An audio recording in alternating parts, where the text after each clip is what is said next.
with your perspective, Celia, the town that you're in is a small port town. Many cobblestone and plaster buildings, mainly white walls, kind of that eggshellish color that plaster gets, especially after the wear and tear of sand and sun. A lot of clay stone tiles at the top, browns, reds. Not to say there aren't towns that are like colored. There are buildings that have like really bright shades of red and yellow. Through the streets, this port town it's fairly filled at the moment. There's plenty of ships in the harbor. Lots of people come and go. As you've been here a little bit, you've seen plenty of different like cultures, a lot of different people from across the world, more than regular. So you're waiting now for the Queen's Gambit. You see a little bit distance. You see a large ship. It stands out. It's the wood itself is almost an amber color, kind of like fossilized wood to a degree. That orangish deep, almost like a tea bag, kind of with just a little bit of the tea coming out in the brown, where it's still almost non-real, like translucent, but not. The ship itself, you can still see it's normal wood, but it's much darker. It's coming into shore. You're waiting around. You can see on the side big letters, big white letters, gold border, Queen's Gambit. On the side, it has about 3 sails, large, completely unmarked, no flag or anything. It starts to pull in the port. You're waiting. Where are you waiting? I'm gonna be waiting. So I want to be on the dock, but I sort of want to be at a good distance where I can just sort of get an idea of like the people that are on the ship without them sort of seeing me. There's a lot of food vendors around. If you want to like grab something there, like kind of like pretend that you're just like a normal person walking by. Pretend I'm a normal person. No, yeah, I'll stand by like a bread vendor. All right. Just sort of like... There's a tapas vendor off to the side. She pulls out this large pot, steaming hot, puts her hand straight into it. It's a human older woman, dark skin, very wrinkled, maybe in her 80s. She reaches her hand and pulls out, hands it to you. It's just like a copper, so we'll just knock it off. Don't worry about it. It's on the house. She takes it. You take it in here. You're just kind of looking at it. You get a good look as the ship pulls into dock. The crew on the top is very kind of scattered. For the most part, they don't even look intimidating. It almost looks like you have a bunch of... And that's not to say that wizards aren't intimidating, but it looks like you have a bunch of kind of more aristocrats or like scholars on the ship than your typical privateer or even pirate ship. There's not a lot of tattoos, there's not a lot of scars. It's pretty diverse. There's... actually, for the first roll of the game, make a perception check. So you just... So roll your perception. You can add any bonuses to it. And there you go. That's how add to do your it. proficiency. Sorry. There you go. I do that a lot where I'm just like, do the thing, and then I go to explain it. But roll your proficiency. It is a d20 plus your perception. Sorry, not your proficiency. Your perception, which is a skill based on your wisdom. And then you can add your proficiency. She already rolled. Oh, You did she it, did? honey, yeah. We got a nat 20. Oh my gosh. Yeah. Wow. Hell yeah. That's a great Oh my first God. roll. Well, That's a welcome to the great... reaction. Wow. Yeah. Wow. So everybody was so hyped. My gosh. That's insane for a first roll. Wow. That's, I mean, hey, good Watch times. this team. Watch this be my only good roll. Oh my gosh. I've been thinking. I I mean, hey, you all did the take way. natural 20 from me earlier, so. True. I can actually. This is actually a really good. This is actually a really good time to bring this up. This thing that I didn't talk about beforehand, but I mean, it's in the rules, so you guys probably read it. So there are things based called. For my, I don't know if you've experienced this before with your games, Cozy, but some people do inspiration for like kind of like you can add this to a roll. I do luck Yeah. points. Because inspiration kind of like it's kind of, I don't know, there's a lot of different ways to do it, but sometimes they're more complicated, sometimes they're not. So I just do a luck point, which is basically Not really the inspiring. yeah, which is basically the halflings like the luck feat. Basically when you get a natural 20 or you do something cool or like I just feel like it, I'll give you a luck point, and you can only have up to like one luck point, but you can use that luck point at any point to re-roll any roll. So if you get like a 1, you can re-roll it, it counts off whatever, and then whatever those 2 rolls are combined is your new roll. So if you rolled a 5 and then a 1, you get a 6. Got it. Yeah. But that's just for everyone at home too, so if you use that. But for your first nat 20, you get a luck point. So you can either write that in your notes or do whatever you want. I'll try my best to remember it. Probably won't. There's But, a little inspiration thing that you can use to mark if you have it or not on the character sheet in this. oh, well, hey. Feel free to do it Under like your that. character name. Convenient. Yeah. Alright, so, yeah, with that nat 20, as you look through the, with your perception, you kind of see it all.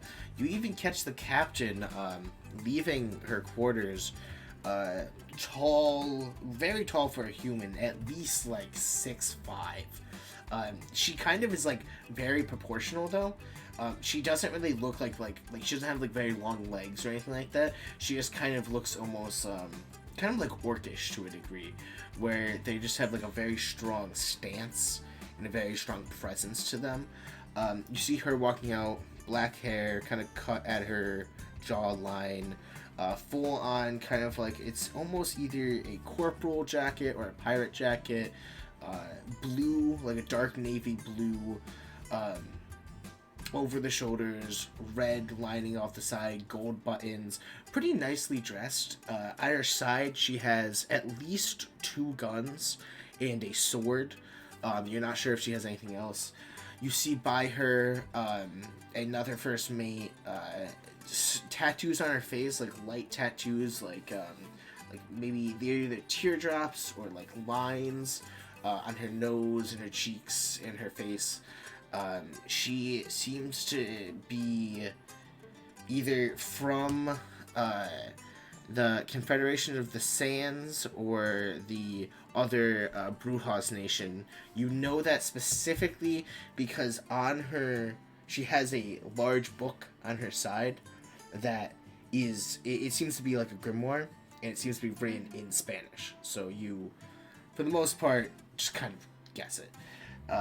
On the other ship, the rest of the ship, the rest of the crew, like I said before, they seem more like scholarly. They don't seem very threatening.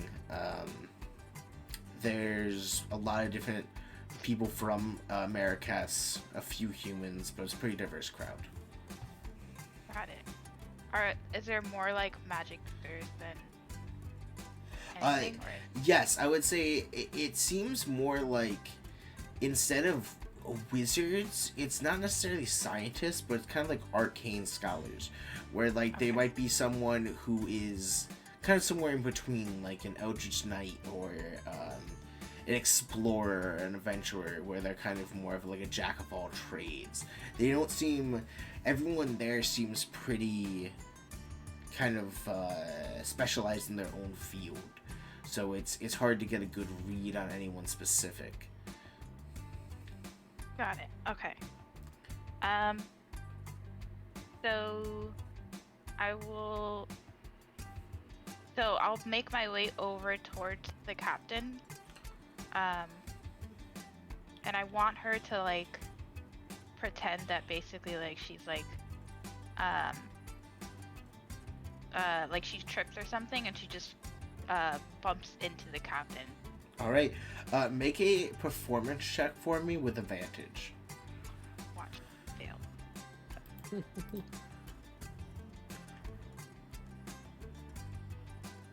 Yo, Okay. 21. Nice job. Another one? All right. Yeah. Well, I'm watching you never roll anything good ever again, and it's not happening. That's crazy. Yeah, whatever you're looking to do, you're definitely successful in doing it. As you approach her, you perfectly time it where there's even like a stone that looks like it was out of place, and you just happen to trip and fall and bump into her. And she grabs you underneath her. Like, how tall are you? I'm like 5'7". Okay, so pretty, you yeah. you trip into her, and she like full on like kind of like catches you, and you look up, and she's it's almost like they're like a full head in front of her, like she's like a giant or something, and she's kind of like holding your arms. She pulls you up. Are you okay? I am now. Oh, what are you doing here in the port town? Oh, I was just grabbing some food, but I saw your ship come in. Interesting crew you got. Oh, thank you. Yes, we're just stopping by, trying to get our last couple of guests before we head off into the shores. Oh, so you're heading off with Kingfisher Shores, right? Yes, you've heard of it. I've, dabbled in some books now and then, but do you need any extra crew members? Oh yes. That's why we're here. We're trying to get just a little bit less, a little more supplies, and then we're gonna head on up there. We're probably going to leave within a couple of hours at most. I mean, if you're already stopping and coming through, we really only need one or two more people. It was more of a supply check, so we can make it shorter even. Perfect. I would love to join. All right. Do you need to stop anywhere before I can pull down the? She lowers down a kind of like a wooden ramp that goes onto the dock itself. Walks down. Oh well, she was already down. Sorry. She caught you and everything.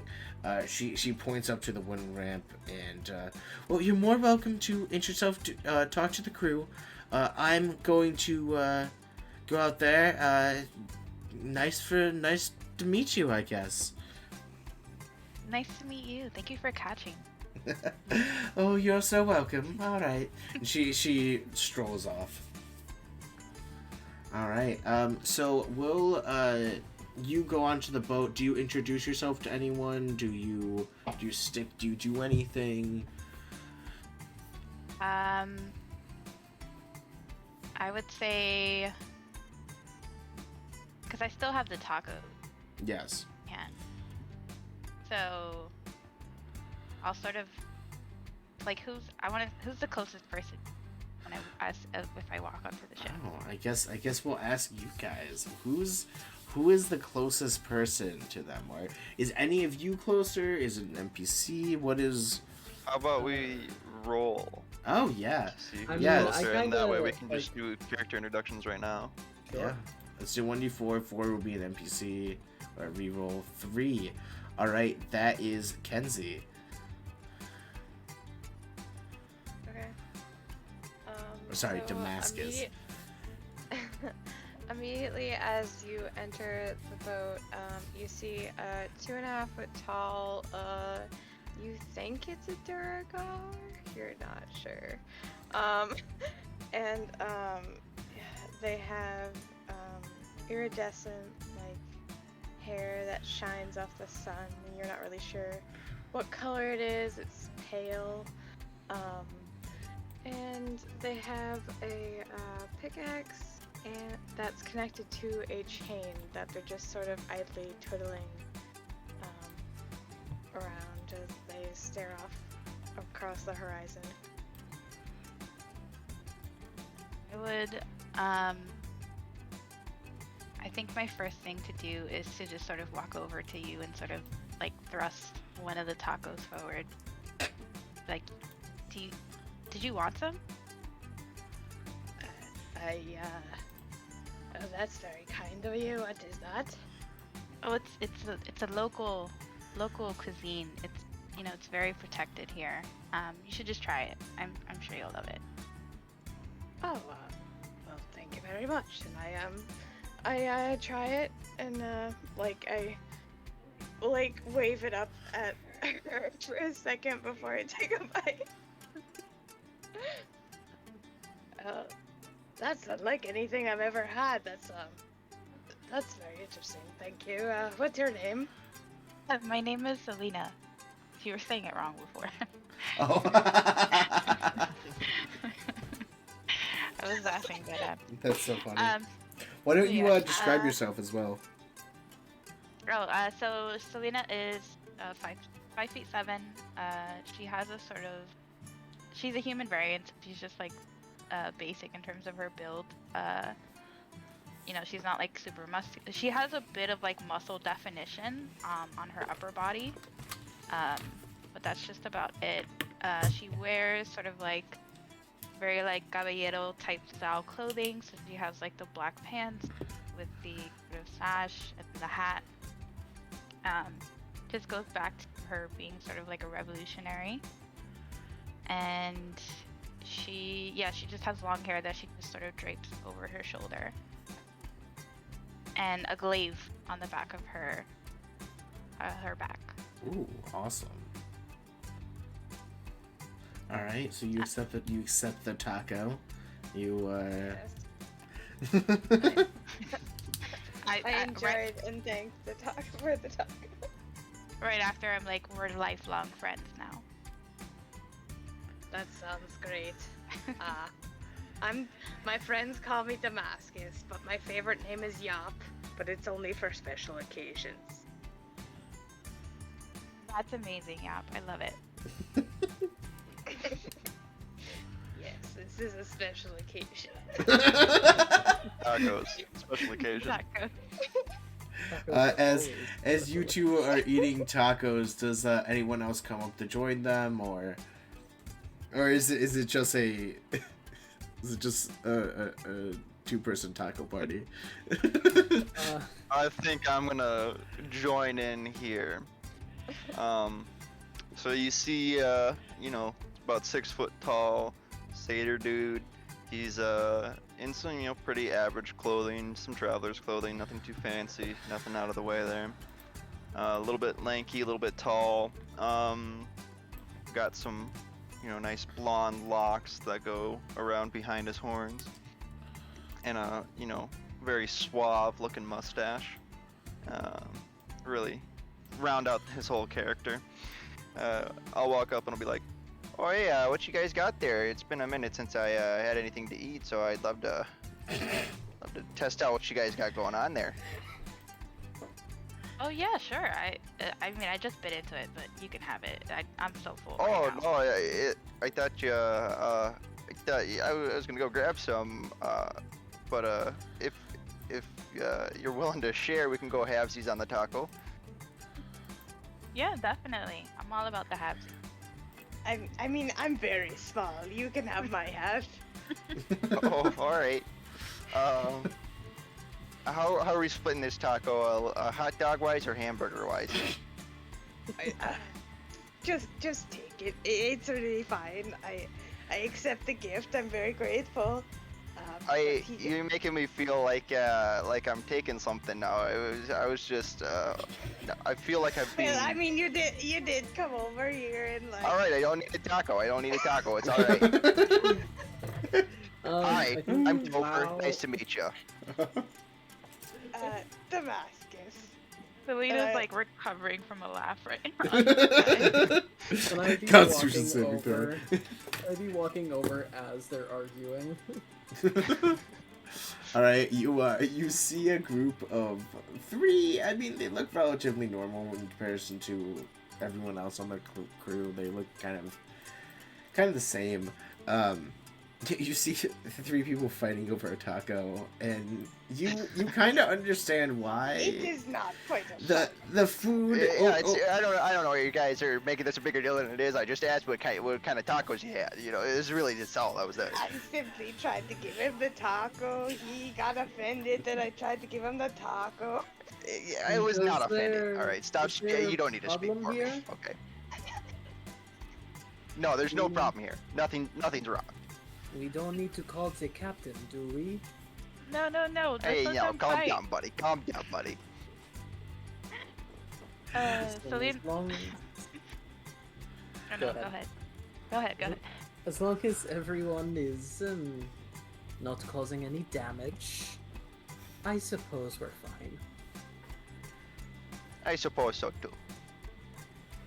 So we have what are the names again? So we have Asura, we have Topher. What's your name? I'm sorry. We have Topher and we have Yap. Damascus is fine. Oh yeah. So then she basically just asked the comer what his name. Yes. My name is Osra. I'm a captain of another ship, but it's indisposed right now, so we are. I'm following it on this one. I would say that most of your time. We got an echo going on. Sorry, Kenzie was next to me. I would say that most of the time, your journey on the ship has been probably less than a month. We're probably ending closer to the full end of that month. It hasn't been terrible. The resources have been like plentiful-ish. Like there's plenty of resources. There's just no cook. Like there is a crew that the captain calls like her crew that is part of like kind of like different than everyone else, but they just didn't have a cook at all, and it's kind of devolved into. There's a reason you guys were fighting over the taco. It's not just it's when you guys go in the port, everyone leaves the ship, gets as much food as they can, and comes on back. Well, I actually think I have a spell called Create Food and Water, and like at dinner time, at least, I'd make sure that nobody went hungry. Oh I'd be yeah, in, no, like, the common area. no one's going hungry. There's plenty of resources. It's just all the food is super bland and shitty.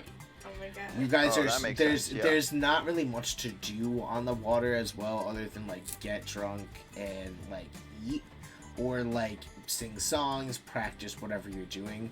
But a large part of that is like kind of the food of it, and like I guess especially you, Orsa, you would know like from your past, from your old ship, that like having a good cook is the morale for the whole ship.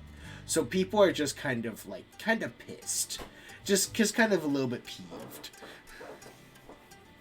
Thus the taco debacle. Yes. I thought I felt some tension when I walked on here.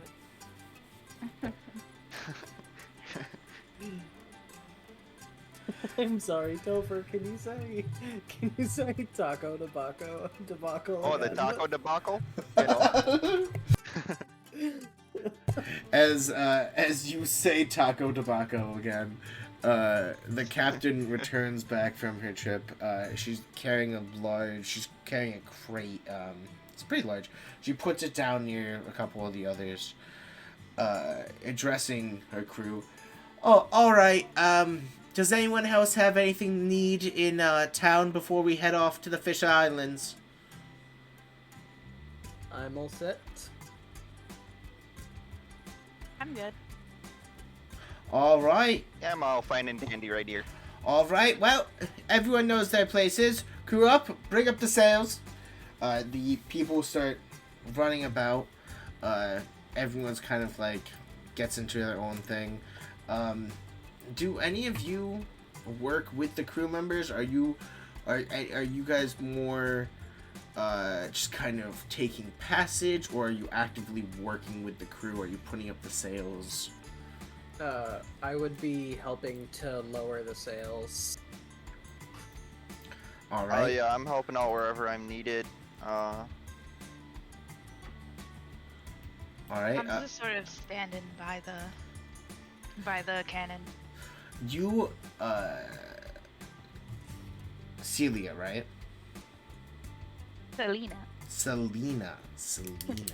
Yes. Okay. Selena, you watch as the captain addresses her people. Everyone kind of starts running around. Topher and Orsa both immediately start climbing up the sails, start pulling it down. I need both of you to make acrobatics checks. Kenzie, your mic is still off, FYI. Oh, Also, no, it's it's- not. Oh, okay. I thought it was. I can hear. Okay. Sorry, I think it was just mine. I'm just being quiet. Oh, Sorry. okay. No, it's perfectly fine. I just like got unmuted. All right. He said acrobatics. Acrobatics. You could also use athletics if you wanted. I do have I proficiency Got in oh wait, acrobatics. acrobatics. My bad. Yeah, I acrobatics got or athletics, unless you really want to use something else. I guess technically speaking, you could use Arcana, but that's probably not a great idea. So Oh, have- I got a natural one. I got Oh a natural one Oh. on my acrobatics. Yeah, my first roll not quite as good as 2 nat 20s. no. I have, I have a 24 total on mine. 24 total. All right. You're easily able to kind of climb up this. You've done this 1,000 times. You've sailed alone before. You're fine. Topher, while you found your sea legs, it doesn't. Hooves don't make great sea There's legs. no such Ooh. thing as sea hooves. Yeah, there's There's- really Oh not. no. Goats are great at climbing mountains, but that's because there's ledges.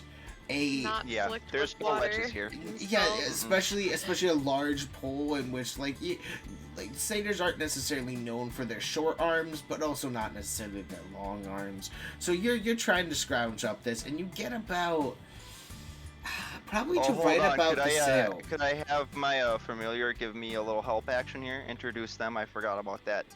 Yeah, do it up. Okay, roll, okay. make them roll. Make them roll a 20.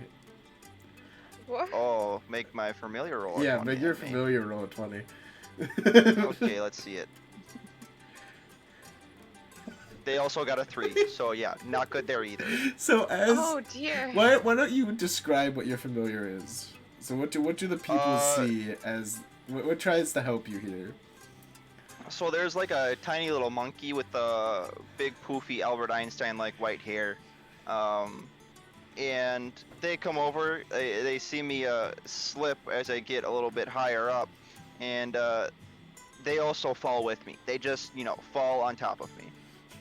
All right. So as you get right to the sail, your monkey reaches out from behind you, jumps up. You both jump, and it's just too far, and you fly all the way down, falling down.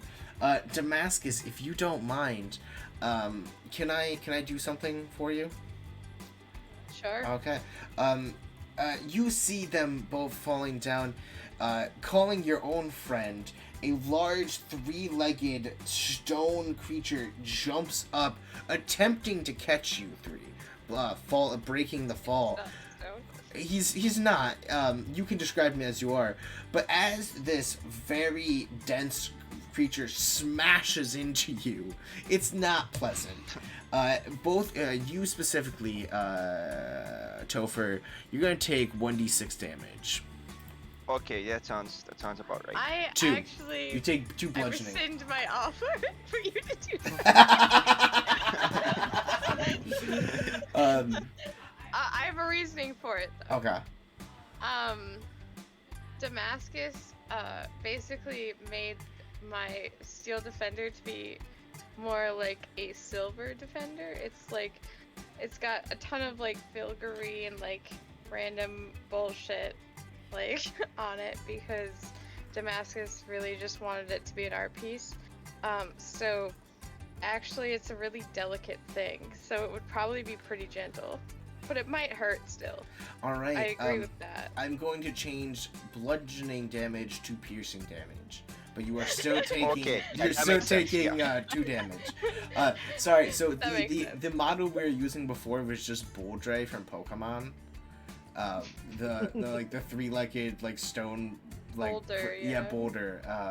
So I was imagining it as that, but it is. It's full of filigree and.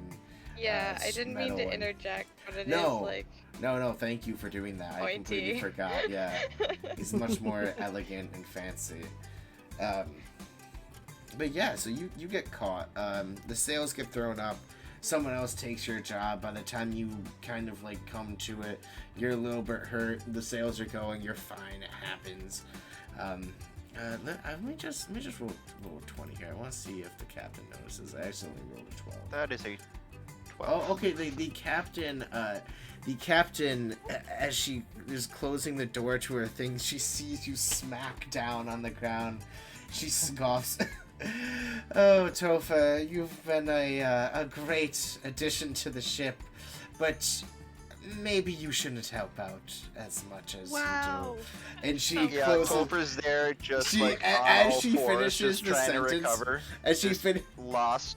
Go ahead. She finishes the sentence. She doesn't even let you respond or anything. She just like closes the door. She just kind of says it as she's like doing it, not even giving a shit. You're down Yeah, there wheezing. Topher is on all four trying to catch his breath that he just lost from smacking down on the ground very hard. And he throws a thumbs up and just kind of crawls away. I'm gonna rub his back and be like, I wouldn't worry about it. She was the one just complaining we didn't have enough people. Oh yeah, yeah. It's fine. It's fine. And I, badass rope swing down, land next to him and laugh. Yes.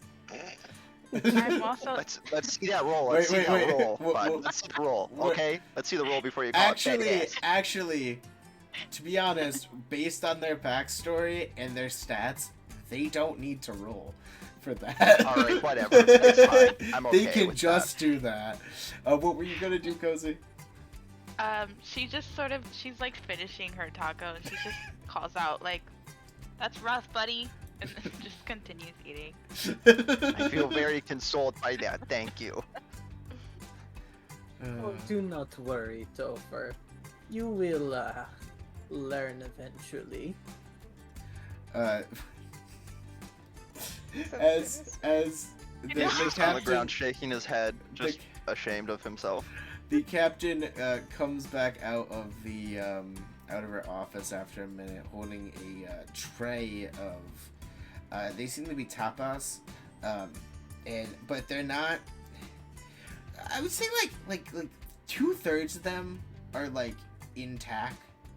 Like tapas, when you're taking off the coating of them, it sometimes like rips open. So some of them are kind of like ripped open a little bit. Are you talking about tamales? Oh, I am thinking about tamales. Why am I saying tapas?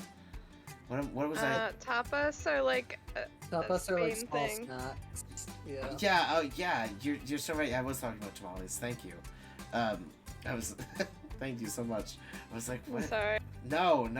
Thank Continue. you. Oh my god. I would have been so like, why was I doing that? Yes. So the tamales. She takes them out. She starts going around to people, like tossing them to you. Topher, as you're still catching your breath, she just like Well, tosses I would just it. like to add real quick, Topher is very sunburnt. Very sunburnt. Oh no. I would like you to bud. roll a let's say a dex saving throw with disadvantage. Oh, with disadvantage. With Okay. disadvantage. For what? To try to catch this tamale and not take it to the face. Or sorry, not tamale. Oh. Yeah, tamale. Oh. Oh, whoops! I rolled twice. I got a 6 Yeah. for my disadvantage both times, so it doesn't really matter. Yeah, that was crazy.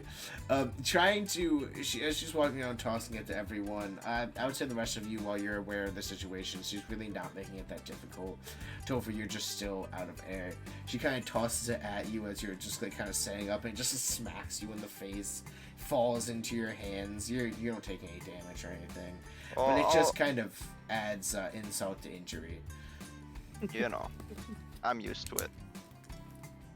You gotta be careful, buddy, or people are gonna start calling you Torper. I don't know what that means, but I don't want that. just laughs out loud. All right. I think we'll take that scene. The captain goes inside. The sails take adrift. The boat goes out to ocean. Do any of you talk to the rest of the crew? Does anyone do anything specific when the boat first launches? And this is now going directly to Kingfisher Shore. All of you know that. There's, as you can see on the map, on the GM screen, there's plenty of people here. This isn't necessarily depicting of all the people. They don't necessarily aren't exactly who they are on the thing, but you can use a good representation of them if you're looking for any information about something. You can kind of ask around.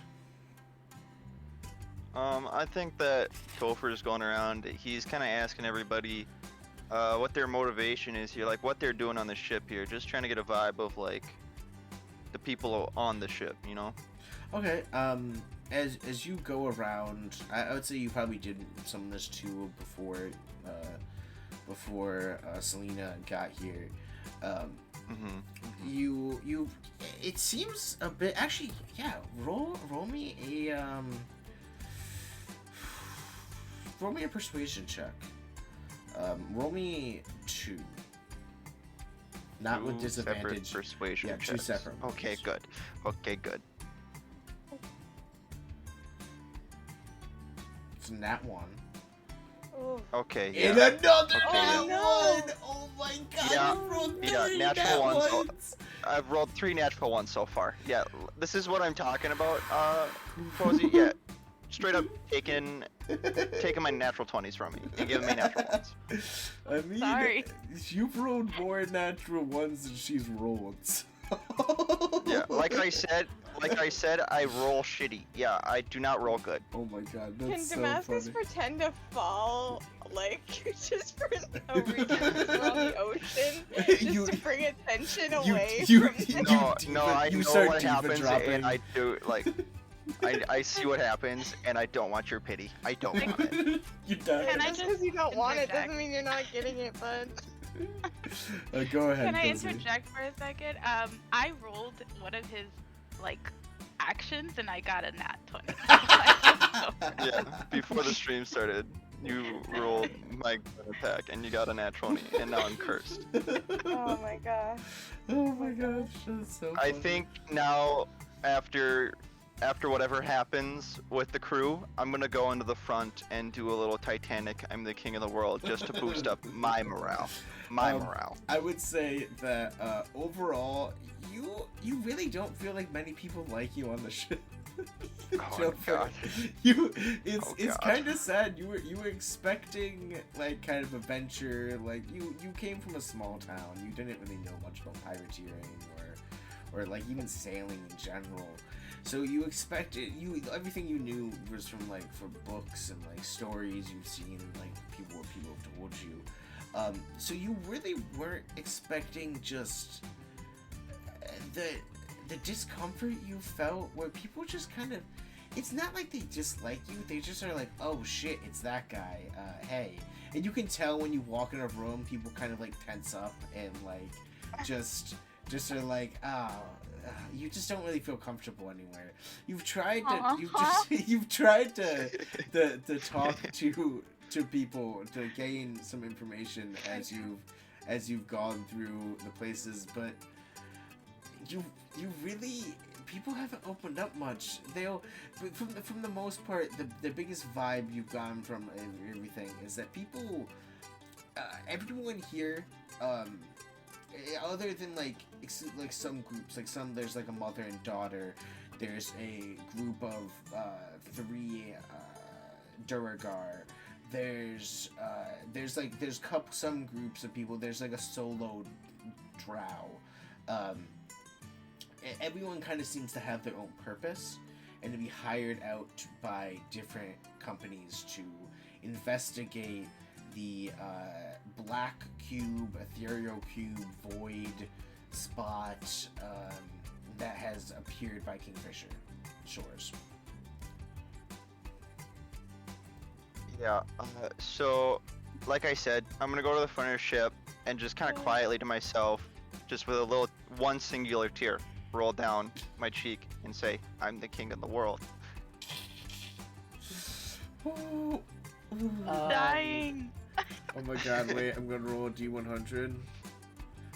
77. That's a You very get- lucky number that you it just rolled is, right there. it Good is. things happen to me, right? Your tear glimmers and you get a luck point. Thank you. You're Thank welcome. You're welcome. Two nat ones. You might as that's you need some help, bud. Yeah. What were you saying, Orso? So Asra is going to walk up behind Topher as he's moping, I guess. I would Oh, I don't would put it say like actually that. I wouldn't yeah, put wait, it like that, but like I would say as Self-reflection. you all because of the nat ones, you all watch Topher do this. It's like a crew activity. Everyone's like, oh my god, is he really gonna? And you walk to the shore and you do the Titanic pose. Obviously Titanic hasn't come to be, but like they still can tell this is like not normal. Emotional. this is a man trying to recover. This is a man trying to yes. recover and failing Um, at it. Yeah, Damascus is avoiding looking at you in your direction. It's pretty Good. funny though I need to because be not perceived. I would say that it's not. It's sad at first, but the length of like dramatism that Topher goes about his actions, it's almost comical because it's like they're like acting out this large play that you're all in or something like that, where they're like, "Oh, woe is I," and it's just kind of a little much.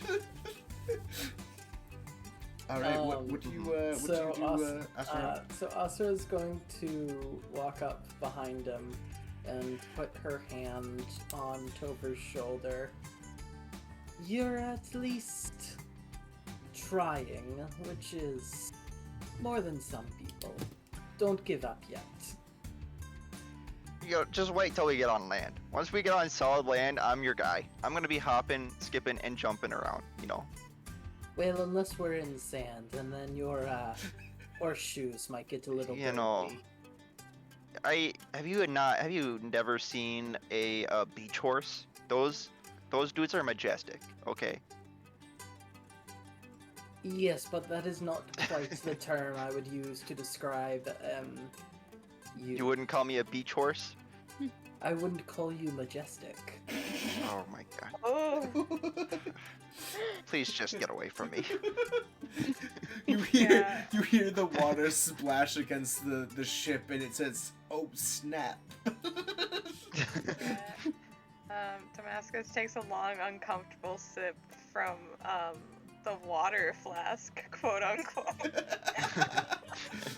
A barrel of stagnant water. All right. No, Damascus has a water flask filled with liquor and a water flask filled with regular water. Are they different flasks? Are they No, similar? they No. look the same. Yeah, that's what I thought. Is it? Alright. That's such a great idea. A little hydro After- flask. Exactly. After harassing Topher, Asra's I gonna call that harassment, yes. Asra is gonna climb up to the crow's nest and just join whoever's up there on lookout duty. All right. As you climb up the crow's nest, as you've done 1,000 times before, you come up to a. As you get to the top of it, you're climbing. You're climbing the large pool. There's a ladder onto it. It's a pretty makeshift ladder. It's more like ruts, like large kind of like wooden dowels rather than like an actual traditional ladder. And some parts Yeah, are closer frayed to and the- broken. As you get to the top, you're greeted by the back of someone. Chainmail, thick chainmail, not like heavy, wide chainmail, but very thin, very dense chainmail. They seem to be wearing a some type of banner or country's emblem drafted over their chainmail, kind of like a tunic. It is red and blue with red. Inside the blue there are red clovers. They seem to be fully covered, either medium to heavy armor. At their side you see a somewhat even in between, kind of like an English short to long sword, like kind of somewhere in between, gloves even, and just staring out pensively the opposite side of you as you pull yourself up. You come up here to brood as well, then. Turning around, you are greeted by where a face should be, there is just an empty skull. No eyes, no mouth, no nothing. Just kind of where there should be the inside of the skull in their eye cavities. Instead, there's just pure blackness, just void. They turn towards you. They give a slight shrug, kind of like an acknowledgement of that they understood what you said, but not even like a full shrug. That's like, yeah, kind of just like, and they just turn back towards pensively staring out to sea. Well, I guess we have two edgelords then. I'm not edgy. I'm not edgy. Who says I was talking about you? Do you say that? Do you say that out loud? God, no. Okay. God, no. I will just turn the opposite direction of him, and Brooding back to back. also brood. As after about 10 minutes of brooding back to back, you feel like a tap on your shoulder. Turning around, you're greeted by, it seems to be like it's kind of a sandwich. Like, they've pulled outside of them, like, it's just kind of two pieces of bread with something in between it. You're not sure. It's solid. It's definitely like a meat or something. It's kind of like if you took, like, I don't know, like mashed potatoes, but meat, and just kind of like put it on some bread. They hand it to you. You see in their other hand they have one themselves. They just start eating it. They are a skull. It's weird. They don't have lips or anything. They have teeth still. You're not really sure how it works. But they eat the sandwich relatively quickly.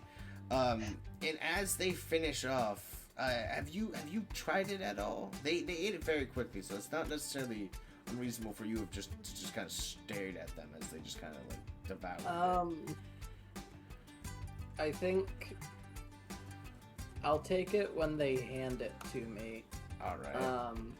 Can I make any sort of investigation? Oh, yeah. Or, like, I would say insight? I would say you can make either an investigation, a perception, or a I guess sleight of hand to like kind of like check under that bread.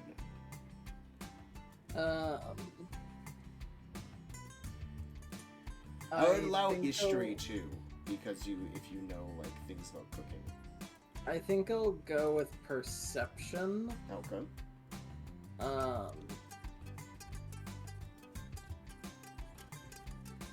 11 plus 6, so 17. All right, yeah, that's good. Okay, yeah, go ahead, roll good. It's fine. As you're handed this sandwich, they're eating away. You just kind of take a quick glance at it. It seems all right. The bread seems fine. The bread's definitely bread. Kind of getting underneath that layer, you actually realize This is pretty much just the rations that you've been kind of given, or not really rations, but kind of like the dried meat that you've been giving over the last like couple of days.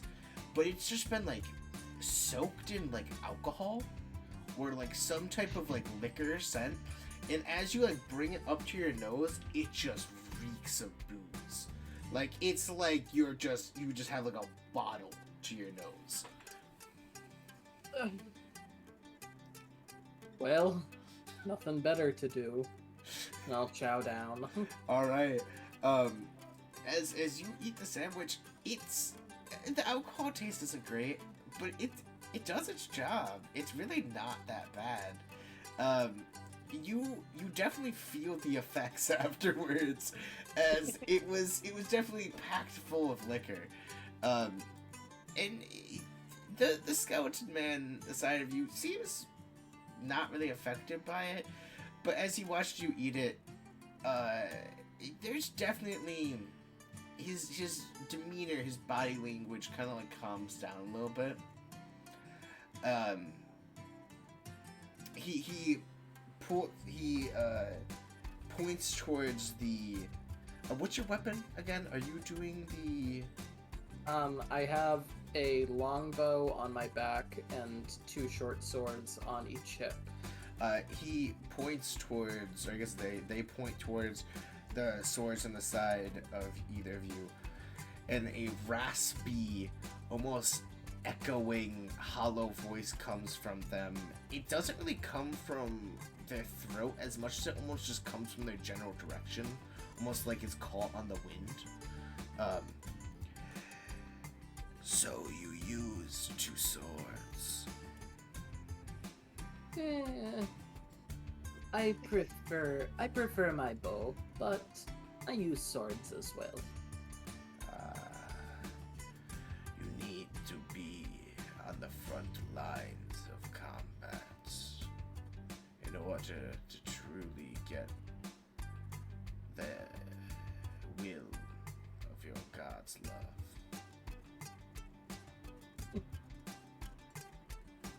Yes, I'm quite aware of that, but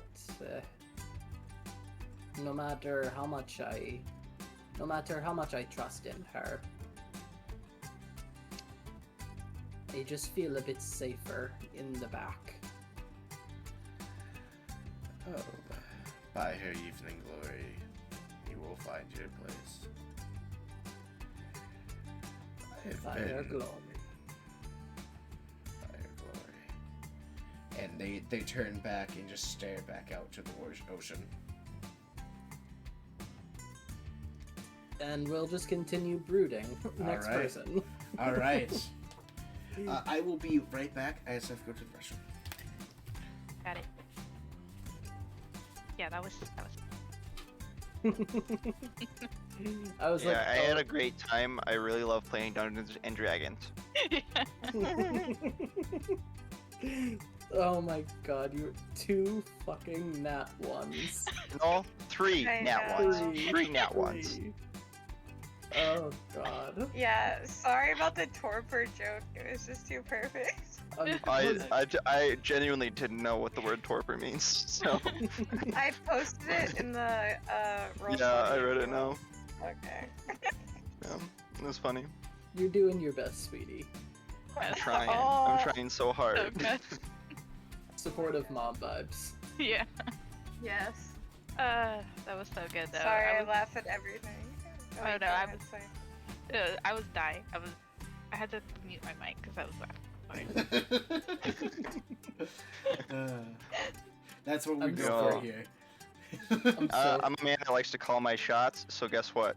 No more nat ones rest of the session. No more. Oh, Okay. Oh, Your next one literally, be that I one. can't- We're literally can't wait. Famous going last to. words. I literally was about to ask you guys, hey, we're gonna do a time skip here. We're gonna make some skill check challenges and then start the combat. So it's like Okay. the most amount of rolls now possible for you to do. Yeah, no more nat ones. I'm calling my shots. No more nat ones. Wait, mysterious ship right into combat? I'm intrigued. No, we're not. We're not. You'll see. I'm not gonna be like. So does anyone else want to do anything before we do a little bit of a time skip here? Does anyone else want to try to figure out? You can obviously do it with the time skip, but I just want to make sure because we only needed 2 of the people. If any of you else also want shenanigans to do or sandwich-based activities. And tacos. Yes, tacos. That was so funny because I originally said tapas because of tamales, and then I screwed them all up in my head. That's okay. I like the tacos. I find it hilarious that you were trying to share tacos. I was thinking maybe you could really split the messy. taco. Like I'm assuming it's a hard shell, right? Oh no, it'd be Yeah, soft. yeah, Oh, I was yeah. thinking Hard And soft. then you each get like a little plate of like corn Oh. tortilla and beef and such. I was imagining a Oh soft no, shell. I was picturing giving you half a fucking broken ass taco, and I just like. Just some fucking scraps.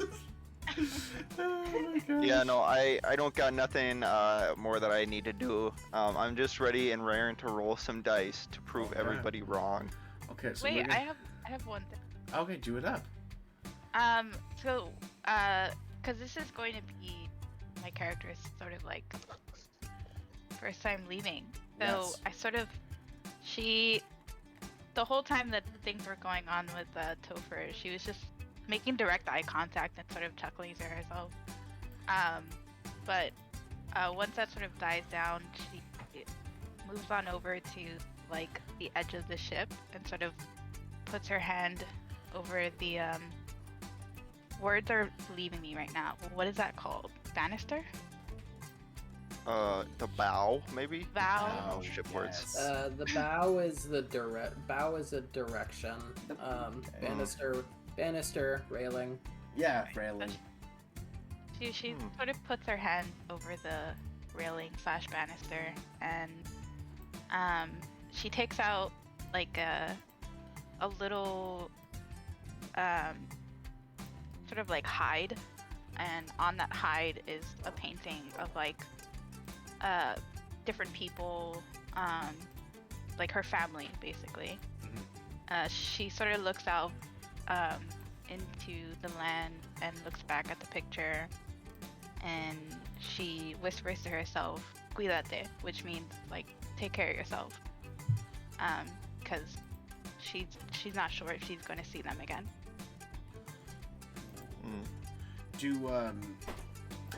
Does your family live nearby, or is it like you're pretty far away from them by this point that you're in the port town?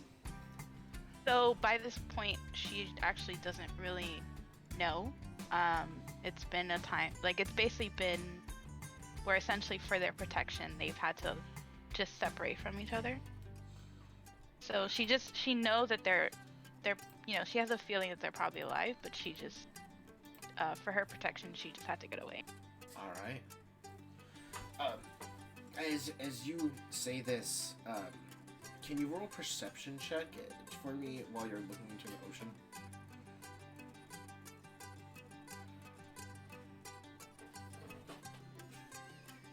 Okay, yeah, how do you like it, huh? How do you like it?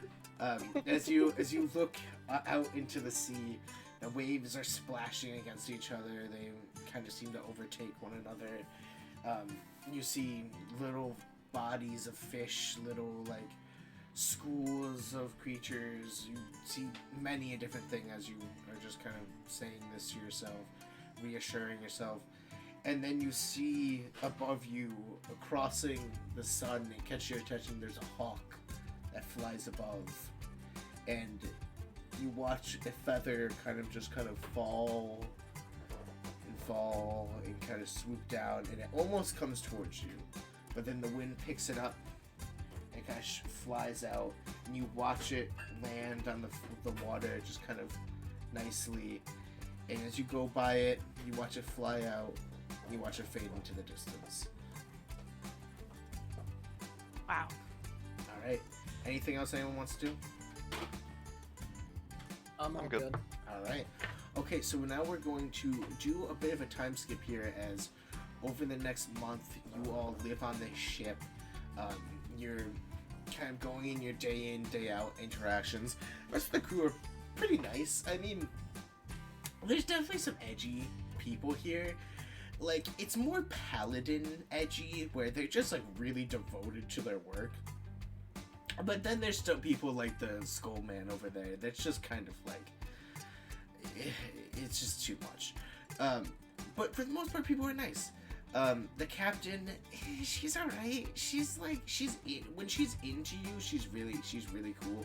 But like you've seen with Topher, she can just be kind of like a bit mean and a bit rude. Dismissive, I'd say. Dismissive, very much thinks very self-righteous, very much thinks very highly of herself.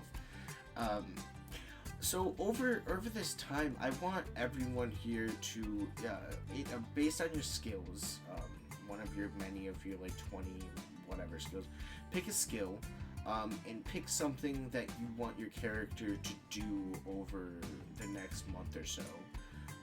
Whether that be like start trying to learn a language, start practicing on magic so that they get like a +1 to their concentration or something like that.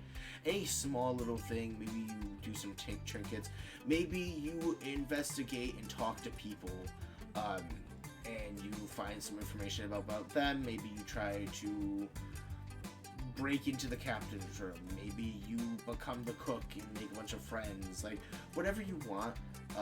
I'll give you all like a minute to think about it, while I sit here and check the Twitch for a second.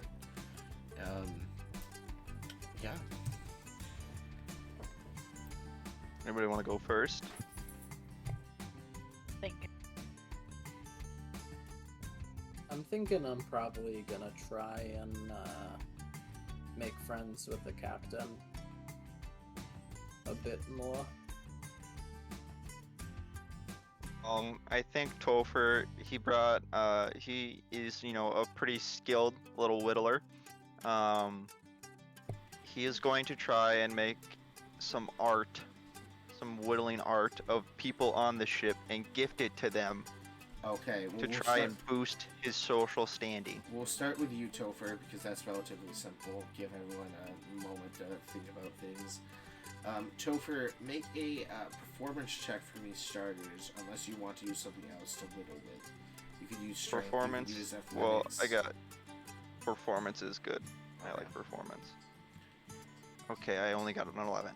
All right. You know. Over the next month, you're able to make.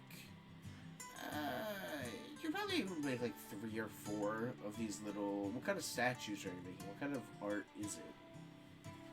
It's just about the size of your hand, fit in your palm. It's just like a little wooden outline of like any distinctive features of them. Like the. Oh, like it's like a little person of them. Yeah, a little miniature of them. Okay.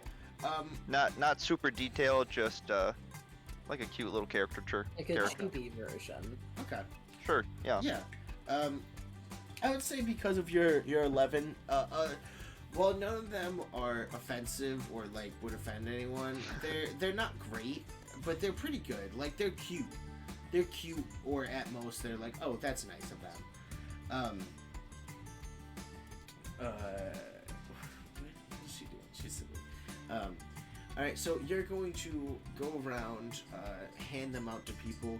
Is there anyone specific that you're looking for? As you've seen over the map, there's a mother and a daughter, there's a skeleton man, there's a group of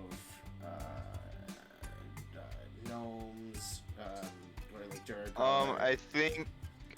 I think I'm gonna do one for the captain and one for the first mate. And then I guess I'll just do it for the mother and daughter too. Okay. So you're going to make 3 perception rolls for me. I'll make it 4. Let's make it 4 because it's the mother and daughter. I'll give you Perception? sorry, persuasion. Persuasion. Because you rolled so badly before, I'm not giving you advantage. Okay, there we go, bud. Yeah, there we okay, go. good. Oh, I was about to say, I was like, I mean, it should work out. Like, I wanted to give you There's advantage your on there, but 20s. like, you. Mhm. Okay, cool. All right. So I'm gonna say that 10's gonna go on either the mother or the daughter because those last 2 were a group roll. So the first one or the second one is the captain. Which one would you prefer? 20 or 21? Oh, let's give 21 to the captain. All right. So you give the doll to the captain. She finds it endearing. You guys kind of have this almost like flirtatious. It's very toxic. It's very much like, oh, you're so No, Toby, no. Toby, wait, I took you out at the beginning. No, of this no, video. I can. I'll take him out. Thank It's you, fine. thank you. Toby, no. Toby, I'm No, sorry, one everyone. second. I'm let me Okay. pause. Oh, good. No worries. Toby, no. Toby. Angry Doge. Hey, somebody's got to protect the homestead.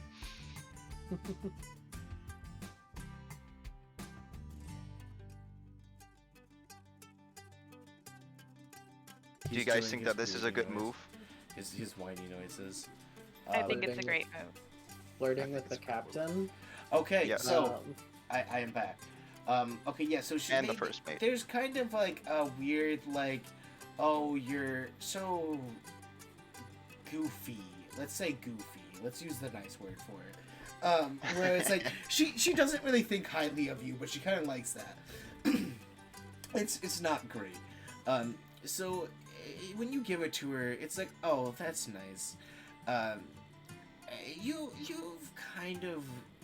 You've worked on your relationship over it. Are you looking for a certain amount of information from her? Are you looking for certain questions from her? What are you trying to get out of it? I would say, you know, just trying to maybe get a little bit of a vibe about any, like, not secrets, but like, just like, you know, the drama. You know, I'm trying to see what's going on here. I'm trying to figure out where I stand. I know where I stand, but like, I'm trying to figure out where I stand with. Actually, wait. What about that person? Was the person on the ship? You know, the Which person that did the thing? They're am I not backstory? on. They're not on this. On this. Were ship. they on the ship though, ever? No, you would have seen. Okay. You definitely saw them like leave out of a port town, but they would have left out of New York. All right. Well, then I guess yeah. Maybe no. I'm just trying to get good vibes all Okay. around. I'm trying to Um, recover from my blunders. All right. She invites you into her cabin. You guys have a drink. It goes relatively well. On the table right here, as I've clicked on the map, there is a large map of the Kingfisher shores. It's very undetailed. It's just like a basic sketch of it. There's really nothing that you notice other than right about here, on this like, Yeah. northern shore. There is the northern shore of the middlemost island. There is this little like figure she has of a boat, but it's like a boat on its side, kind of like indicating. I guess with what you did before, it looks Shipwreck? like it looks like it's indicating a shipwreck. That's relatively easy. There's not much else you see on there. She pours you a couple of drinks. You guys talk. She seems all right. She's very selfish. It's definitely the first thing you notice is that she doesn't seem really that excited about being here and about taking on the job of like taking you all here. She doesn't seem very excited about it. I just So maybe then I'll just ask. I'll be like, hey, so what brings you to the Kingfisher shores? Who's sending you here? Well, it's hard to say exactly who. I had an encounter with a individual, a barkeep, on the edges of the third strait, right underneath the mountains there. It's not my first time being there. I think there's some type of chain.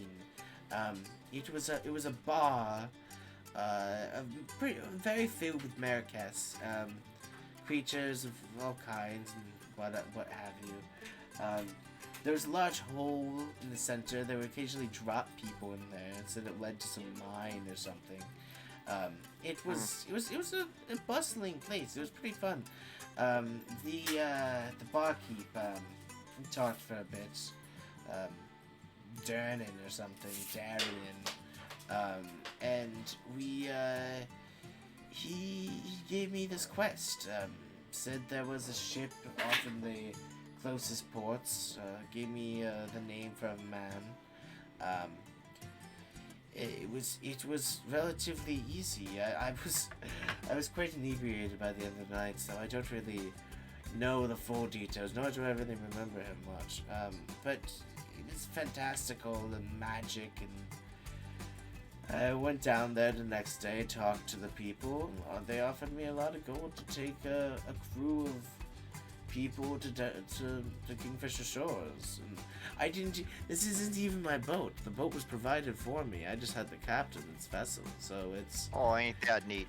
Yeah, it's really a pretty good deal. Oh, well, that's interesting. Yeah, I'm just here paying off some work debts. The thing. Oh yeah. We've when I got the loan, when I bought it out, I would say that I found out about the little lass that you were.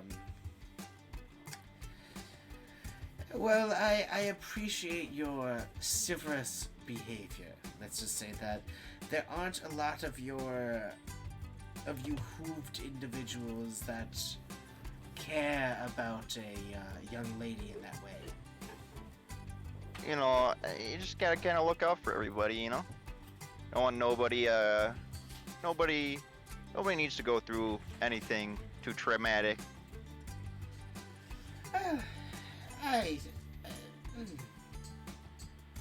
Trauma can be hardening, and sometimes a hard exterior can prevent even the tallest wave from crashing and breaking one down. So do not, while you might be trying to do good, don't forget what you're doing is weakening. I think I'm gonna have to agree to disagree with you there. I understand what you're saying. I really do. However, I just don't think, imprisonment or forced servitude is anything that is good for anybody at the end of the day. I can take on that burden just fine. I'm used to it. But she slams a shot down on the ground. Now, don't get me wrong. I didn't say anything about forced servitude. All right, but you tend to see it when people are imprisoned. You tend to see some forced servitude here or there. It's a safe leap to make. It's been a nice drink to have. I'm glad we've had this time to rekindle our friendship. I need to captain the ship. I know. Oh yeah, for sure. You should, okay. Yeah. Yeah. No. I bid you a good night. I bid you a good night as well. Yeah. Okay. Bye. And I leave. All right. As you walk out the door, you're immediately like, oh, it's like 2-3 in the morning. Wonder what she has the captain. Yeah, I try to convince myself that I was not rejected there, and I just say, "Whew, bullet dodged." Am I right? To nobody, just out to the open deck. And then I'm gonna go to bed. one second before we go to the next person. I just need to know. Nah. So many people heard you say that. Okay, So yeah, many people.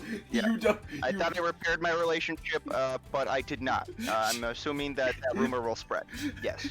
No. Boats aren't exactly made for insulation. Let's just say that. You know. As you close the door behind you, whispering "bullet dodged," Captain Finnegan on the other side of the door, a smile cracks, and a single tear rolls down her face. Oh shit. Oh god. You Oh, had a chance, buddy. what? Oh my god. I mean, she was talking about forced servitude and that trauma was good for. Yeah, no, okay. she's awful. Dump her Yeah, ass. yeah, I'm going. I'm going to bed. I'm going to bed. All Hey, right. maybe she's just really kinky. No, that's like, Oh, like maybe. It's literally, a I possibility. almost just said that. I was like, maybe she was just into that. Depends on what she means by forced servitude. You know, it were their air quotes around the word force. Why not okay. both?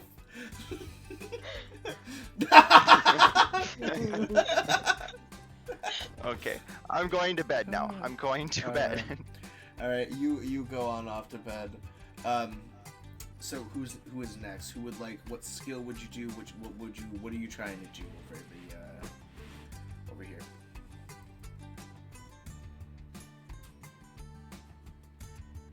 Solid. I guess I can go next. I also was looking to talk to the captain, but more to see if she had any information or rumors about my ship and crew. About your ship and crew. Yeah. Okay. So, what kind of skill? I would say, like just because I know, I'll broaden it and say you can ask around the crew about your ship and like her in general for the next month.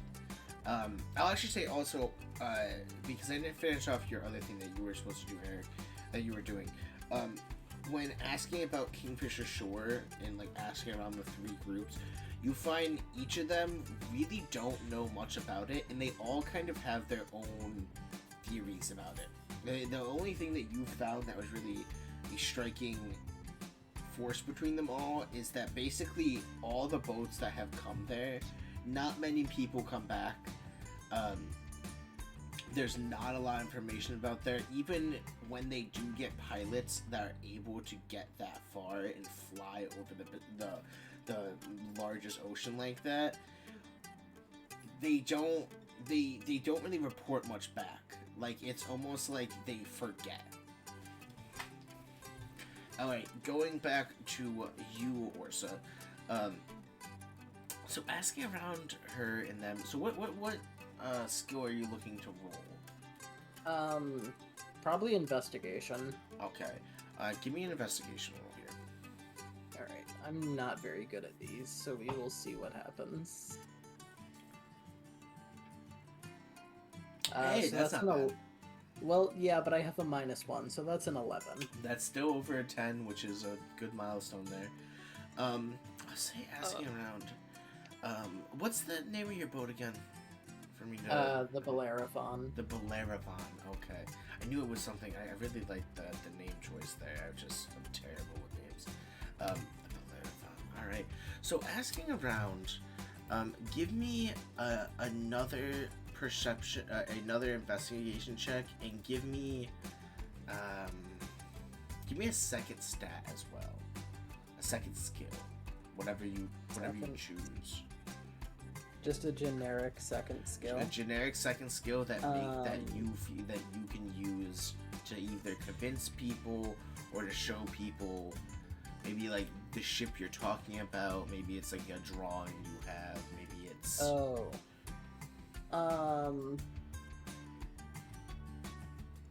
fucking A. Oh wait, can I use? I think I have. you can use magic as well. Yeah, that's what I was thinking of. You can just roll an Arcana too if you want, and just do I'm magic. I'm not good at Arcana. Can I use? Can I cast fog cloud, Yeah. but shape it into my ship. Oh yeah. Yeah. I'll I want you. So I I think want to that's make what you I'll do. roll for that. I want to make you roll for that. But that's really cool as well. For forward? Max, you're cutting in and out really hard for me. It could just be me, but Can you guys hear me now? You're coming in clear for me. Yeah, I'm good. Yeah. Okay. hang on, let me try disconnecting, reconnecting. No problem. Sounds good. Hello? Hello. There we go. Okay. So I'm gonna say actually, because you have so much time, and it's a relatively like the ship itself isn't that fast. It's like pretty normal speed. I'm just gonna say you're able to do that, especially with the 11. That's good enough with your whole thing. So over the course of the next month, you go up to 3 or 4 different passengers and the captain itself, creating this fog-like image of your ship. The captain has talked to you before about this, but to the other passengers you do this. You talk to them about your past crewmates, how you guys were taken over, how everything kind of went and be, like where you last saw them and everything. And for the most part, you don't get much back. These people, especially the crewmates, they're more scholarly. They haven't seen too much. The captain, though, as you start to talk to her and just describing things, she seems to get uneasy a bit. It's noticeable. You don't even have to make an check or anything on it. It's pretty noticeably that she gets uncomfortable. She doesn't ask you to leave or anything. It's almost like she wants to talk to you about something but kind of can't. And as one night draws on, you both she's drinking into a bottle. You really haven't had much. The amount of water on the ship is not conducive of good alcohol consumption. But she does not care. She's a kidney warrior. She's taking down shots, and she looks at you. I might know something about your ship. I don't know. I don't know for sure. You might. I might. And don't. what might you know? I don't want to lead you on. Is my problem. Like it might really be nothing. Well, What? at the very least, It's complicated, you know. Like I don't want to sound hokey. Life is complicated, my friend. I think that I can handle whatever it is you tell me. Do you follow any faith?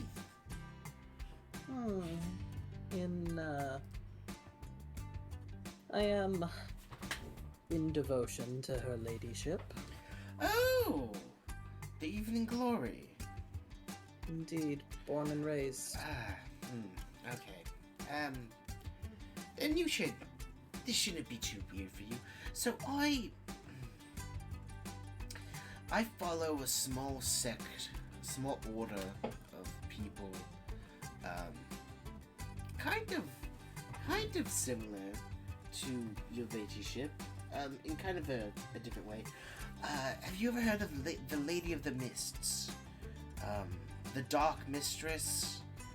The name rings a bell. she's a good god to call upon on these seas. And over the years,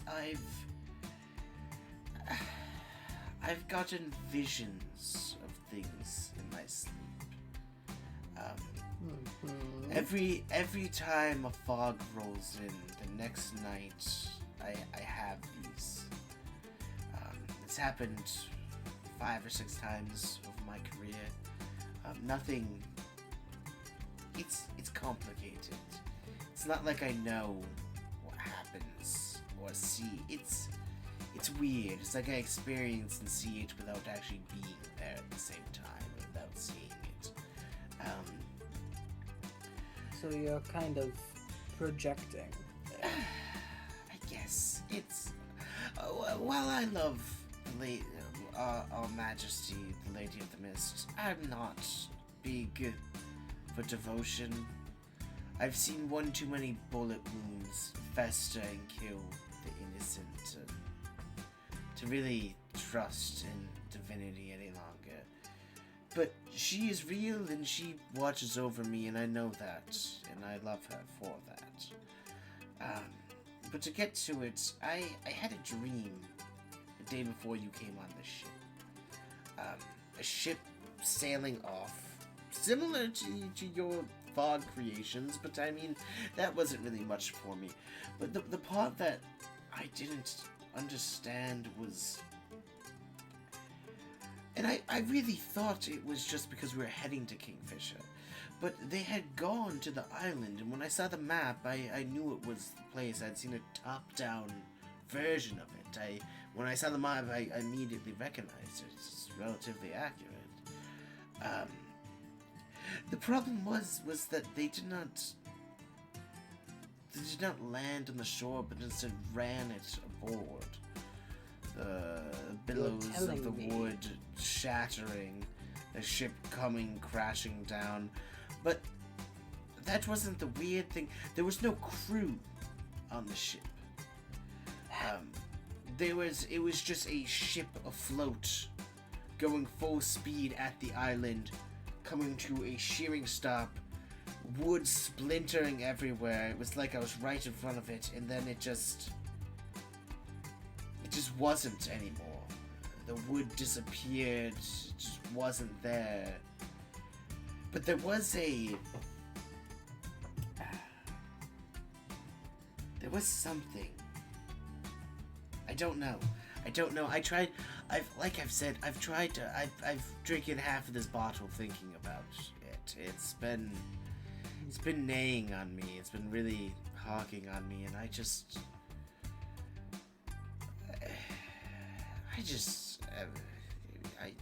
mean, you understand. It does sound quite odd. An entire idiotic crew up and vanishing, and then a ship ramming the shoreline. At full speed, and I mean that. It's not even like they ran it aground and like were foggy or anything. They were going. I mean, it's not. I've been on a ship long enough to know that you can't get to those speeds without a crew on board. And but I swear there was not a soul on that deck. It was just I thought it was just another dream. Like I saw the mist, but could be some strange magics afloat. Well, when we come closer, I'm sure you'll find what you're looking for, or we'll all die. But that's one or the other. The circle continues. She raises her bottle towards you before putting it back down. And the night kind of goes on. Nothing really else much is accomplished from it. It's somber for the most part, but it's alright. Alright.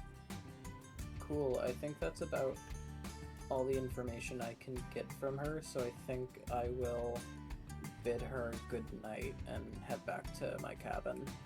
Alright. Damascus and or Selena, do you have anything you're specifically looking for or trying to do? I would say Selena just tries to sort of get close to the crew to sort of see like what their purpose is in terms of the voyage, just to get a feel of everyone. Oh, okay. So going along around the crew and everything, there's a good amount of people, maybe 20 or 30 people. At least 10 of them are solely under the allegiance of Captain Finnegan. She has her own kind of like inner structure that kind of runs the more, not necessarily managerial side of things, but more of like, they make sure the sales are at correct mass. There's a person that's always a backup for the wheel. There's like a couple people that maintain the cannons, and for the most part they have gotten the other 10 to 20 people to work along with them, as it's definitely a full man on deck type of situation, as the crew isn't that big. But she has her kind of own things. Going around to the people that are kind of like foreigners and researchers and whatnot, you get a wide variety of people. You get, for starters, her first mate, who you recognize as she has the traditional tattoos of someone either of the what's the map name? Let me just pull up that. She has the traditional tattoos of the Allfather, but not the you know this just because of your history with from being from Brujas, that like you see this quite commonly because of the relationship to your two countries, because you have a sister state on their side.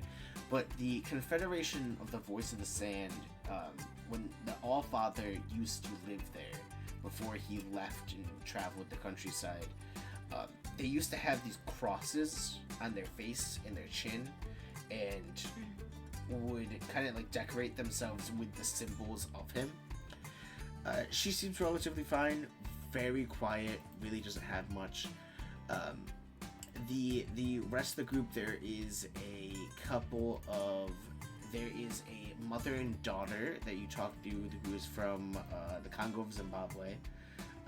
They're here mainly for research. They've heard strange reports of like odd minerals that have been taken back. They're more the technology side of things. There's a lone drow who seems to be, she doesn't really give up much. She's armed to the teeth, to the level of like you're definitely like a mercenary or an assassin, and you just don't care at this point. She wears oddly large amount of jewelry for someone that's also like so fitted out with weapons. It seems like it's the type of thing where it's like you could never do any type of stealth, or like someone's gonna get stuck on it. And her eyes specifically are very, very red, to the point of almost like close to glowing.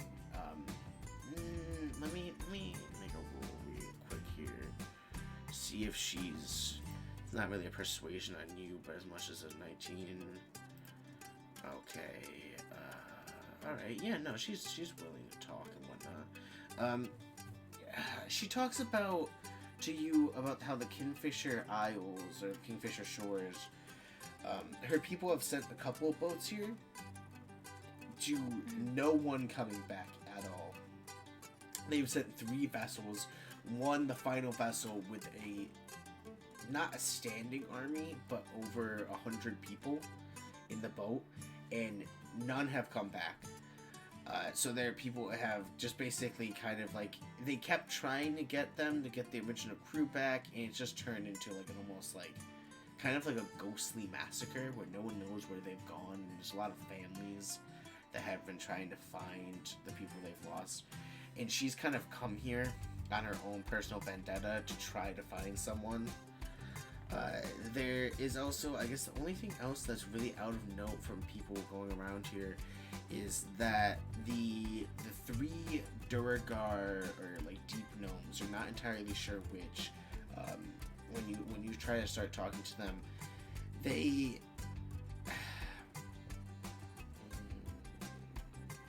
actually, I forgot to have you roll a skill check. Choose a skill and roll it. Doesn't really matter which. Yeah, that works. Wait, did I do the wrong one? Oh, okay. You did the wrong one, but it works. You just flex them. That's okay. I mean, it kind of works honestly, because especially if they're Durgar, they respect your strength.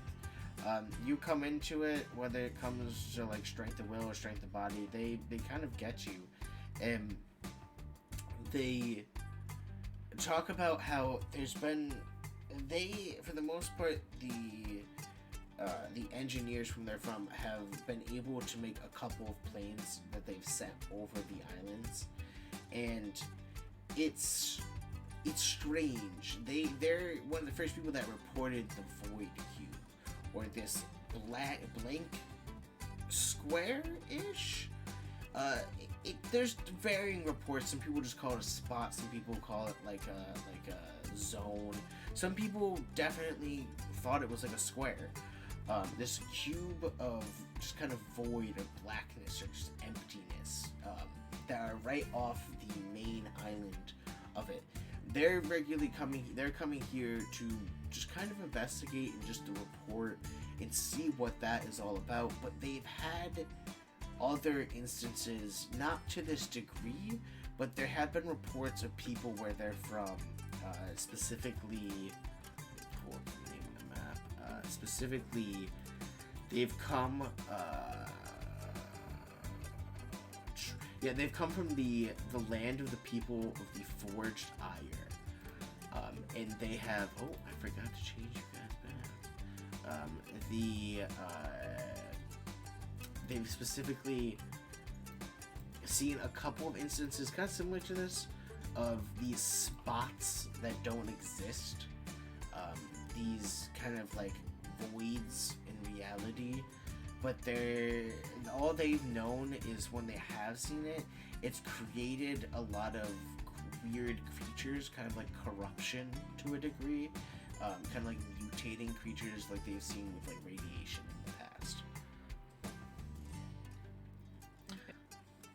Alright, is there anything else? Can I also try to like flirt with the captain? Yeah, sure. How do you want to go about that? Say she like bring drink the captain's quarters. Oh, okay. So as you knock on the door, she pulls her head out. You can tell she's definitely already had a drink this morning, but when you're on a boat for this amount of time, really reality is what you make of it. So when you pull your handle of amber-colored liquid out, this grin flows onto her face. She pulls you in. You both pour out 2 drinks.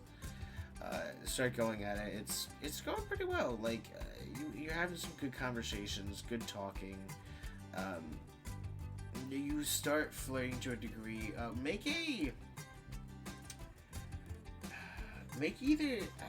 a perception roll, unless you want to try to impress her with some other type of skill.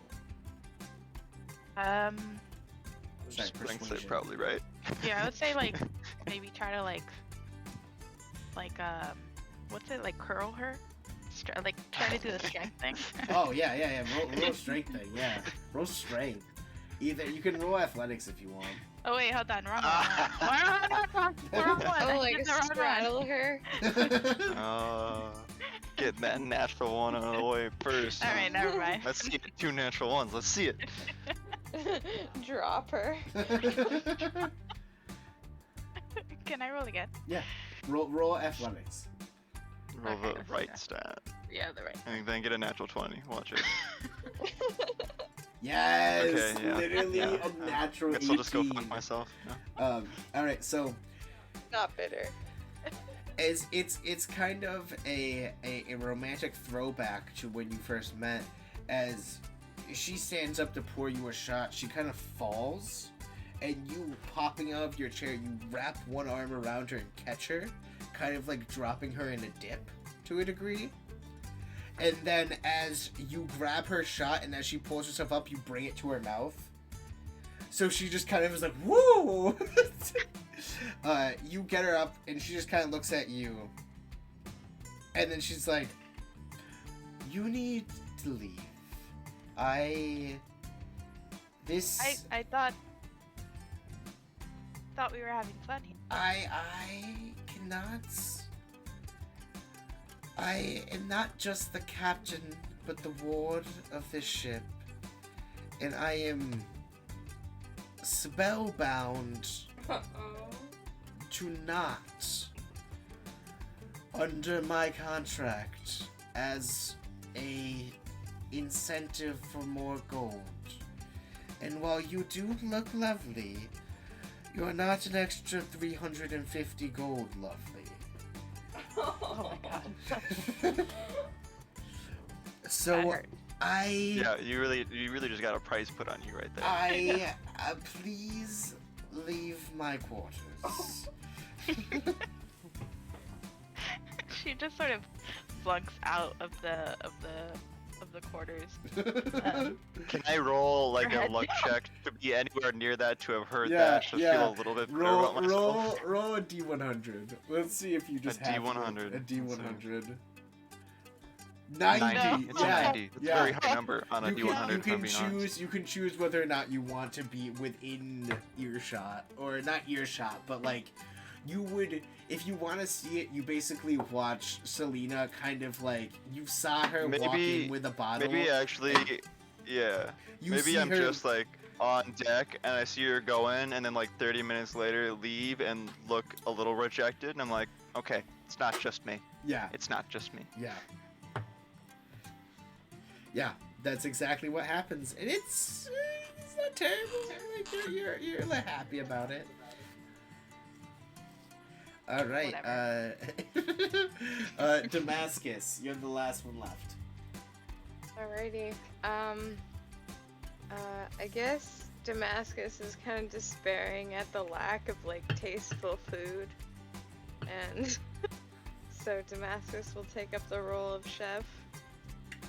for All this right, vessel. give me something dex-based or performance. Oh, okay.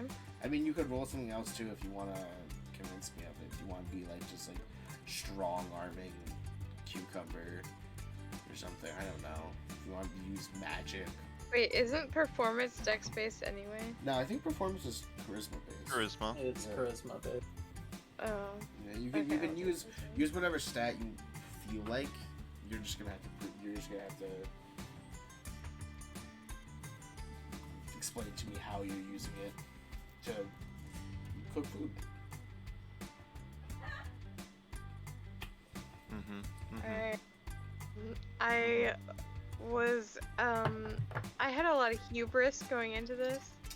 I thought that I could take shit ingredients and turn them into good things, and turns out you can only do so much. You can only do so much with what you got, you know. Yeah. I would say that you gained a couple of friends with your attempts at cooking. And I would say you gained a lot of attempts at friendship with your attempt at cooking. But about 3/4 of the way through that meal, like the preparation of it, people seem to get busy really quick. Especially when things started burning. Yeah. And Well, it there's became no kind of difficult spices, to breathe. though. That wasn't the problem. Okay. With a 5, it was more than the flavor. All right. So that'll end our time skip here. So coming into this next part, all 4 of you, as about the night before, the captain. You guys are all on this page, right? Yeah, you are. Okay, cool. The captain, as shown in the side angle shot, she climbs up onto the side of the railing, addressing the crew. Can I get all your attention, please? Come on. You all come together. Oh, okay. So we'll be approaching Kingfisher Shores within the next 12, 16 hours or so.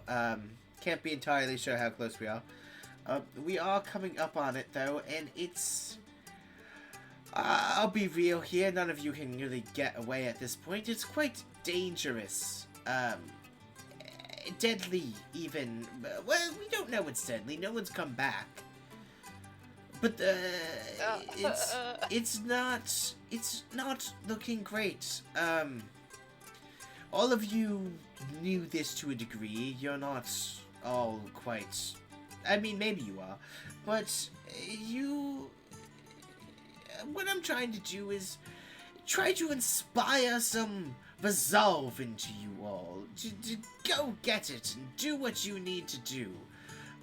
I, for the most part, will stay on my ship, going around your island, looking for any trouble, anything out of the ordinary. For the most part, I'll stay on your southern shores, and I will watch over you. I myself will not be standing on that sand. If you attempt to try to make me, I will shoot you dead. But we don't need to get there. So, you all, when we come up tomorrow morning, you will all be brought to the shores. We'll drop anchor, go down there.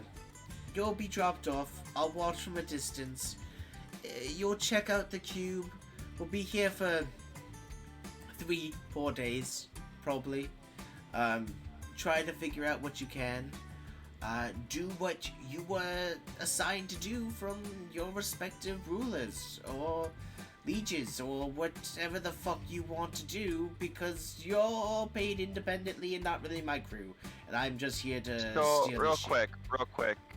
Just to make sure, you called this meeting to tell us all that we might possibly die, and to go do the stuff that we were already going to do. Just checking. Make sure. Yes, and if you try to rope me along into your shenanigans, I will kill you in cold blood.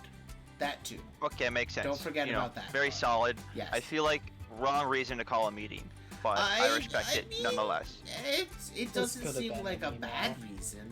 This definitely could have been an email. Yeah, a little message cantrip. Feel like it could have been that. Yeah, I agree. I feel like this puts an unnecessary, conflict between us where one didn't exist before. Well, like I've said, all of you will probably disappear from existence or die when I wake up tomorrow. So And, I don't really. what if I you don't really. disappear from existence and don't wake up tomorrow? It won't be my problem then, feel- will it? I feel like that's, she's the captain. I get it. We gotta get out of here though, Damascus. Let's calm down now. As you all finish off your talking, the captain kind of goes off on her own ways. You end up, as the night comes through, kind of just crashing into your cot. Not really sure what the next day is going to bring you, but it doesn't look great. Tensions are definitely high. You're all able to fall asleep relatively well, as the rocking of the ship has really lulled you into a sense of kind of like aching and longing to be off the island or off the boat. And by the time night rolls around, you're pretty exhausted. All right. So I need all 4 of you to roll perception checks at disadvantage for me. I love that. Disadvantage. Really happy about that for us. Okay, not too bad. Right. Yeah. Or Karma. nothing. Karma exists. Karma Please exists. nothing.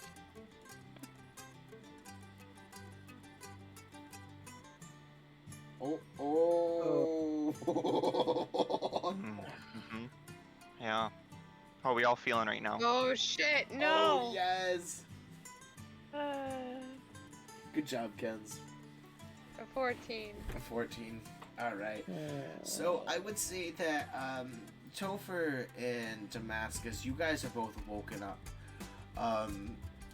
You guys are both woken up by it's really the vibration that gets you, but the banging is quite loud too. Someone is, and you're woken up of a dead sleep, so you're really not sure at first, especially with the rolls you got. You're really not sure quite what is happening. you wake up to a loud banging on a door somewhere or on some wood or something. But someone just tried to break it down. And you're, hey, listen! And you're banging and banging. As you both kind of like get your bearings to a degree. You hear the sound of... I guess, Topher, you wouldn't really recognize it that much. But Damascus, your body goes chill. The blood drops from you. Things get cold. And you hear the sound of iron through flesh. The shit and this kind of like the splunge of just death. You hear a light rattle as someone's final breaths leave them, and you hear it collapse to the ground, and you hear the banging get even harder. This is all coming from the floor above you. Okay. I feel like I would like to wake up our everybody around me. Just get everybody up. Okay. How do you do that? Just go around shaking people, saying, somebody's on the ship. There's some combat happening. So as you start running around the bottom of the ship, you notice that for the most part, most of the beds are empty. There are a couple of people that have it, specifically Selena and Ashara, but there's the group of Durgar / Deep Gnome that haven't woke up, but other than them, for the most part, everyone is already out of their beds somewhere else. Alright, do I wake up You wake my up two the fellow rest- party yes, members? Yes, you do. Both of you guys are waking up. I mean, you can describe how you do that if you want. I think since we're all kind of in like hammocks, I just go and I swing the hammocks a little bit much, like a little hefty swing of the hammock, and just kind of yelling, "Everybody wake up!" All right, you two are woken up. Damascus gets really defensive as he goes to swing the hammock, and he's like, don't you touch. I'm already awake. Don't do that. My In bad. I future apologize. reference- I apologize. In future reference, that could end very badly for you. Okay. Yeah, sure. Asra is super grumpy about it. She's very much not a morning person and being woken up mid-beauty sleep. I would say You know, that both Ashura and Selena, both of you notice. I would say because you're getting woken up, you don't know what time it is. It's still like there is definitely a little light coming over from the top decks from what you can see. Because some light does get in through the wood and through like the space and everything. So it's definitely at least like 6, 7 in the morning. But it's earlier than you normally would wake up.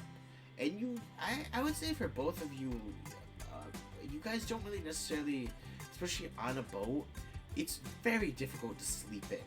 There's one thing taking a nap midday after you drinking like 4 beers. There's another thing of like trying to sleep in through the night. It doesn't really happen here. So I think as soon as I'm woken up, I kind of like make a grumbling noise going, what imbecile has chosen to wake me up so ungodly early? And then I look over. Guess who? It's me. Then I Somebody look- just died. Then I look over, I was like, oh, it's that imbecile. You said that he like shakes the hammocks, right? Yeah. Is it enough for like Selena to fall out of the hammock? If you want it to Should be, we for roll sure. for that? Oh. No. If you want it to be, I would say that Yeah. if you want it to be, that just happens. Yeah. Okay, yeah. So Looney Selena Tunes like style. falls out of the hammock, like face plants or Oh shit! Sorry. Oh my bad. Oh, I'm so sorry. Motherfucker. I'm so sorry. That was not my intention. She like goes for her glaive. Yeah. Okay, Oh my and then I. God. Okay, yeah, no. Selena, you Uh. bash your nose into the ground. It's not broken or Oh, anything. no. It's like perfectly fine. You don't take damage, but it hurts. You know when you get like hit on the nose and you're like, "Fuck, did I break my nose?" And you like feel your face like wondering if there's Oh. gonna be blood, but there just isn't, and you're like, "Okay, I'm fine." And then you're like, "You son of a bitch." You're kind of miffed that there isn't blood because it hurts so much. Yes, yes, exactly that. Where you're like, "Oh, give me justification." She goes for her blade, but then she sort of stops as she starts to hear like the commotion. As you go for your glaive, grabbing it in your hands, you pull it out, and then you hear the banging on the door, and it's weird. It's like, how do I describe this? It's not like it's someone's like smashing right above you on the floors, but the person sounds panicked, like they're really trying to bang in the doors. There is the room you guys are in is probably about like, it's about like 60, 90 feet long on one ways lengthwise, but it's only about maybe like 10, 15 feet wide. Bunks on either side, hammocks on either side. Like I said before, most of them are empty other than a couple people. There is 2 sets of staircase, one right by you that leads up, and one on the other side of the hallway that leads up. There's light coming through. You hear the perception steps you did. You don't hear anything else. But what do you all do? Okay, this may be stupid, but can I roll an insight check on the door pounding? Sorry, I was coughing.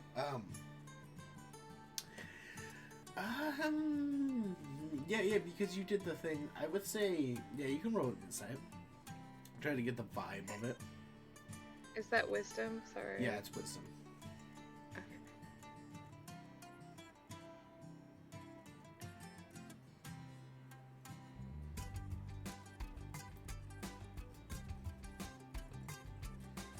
Oh wow.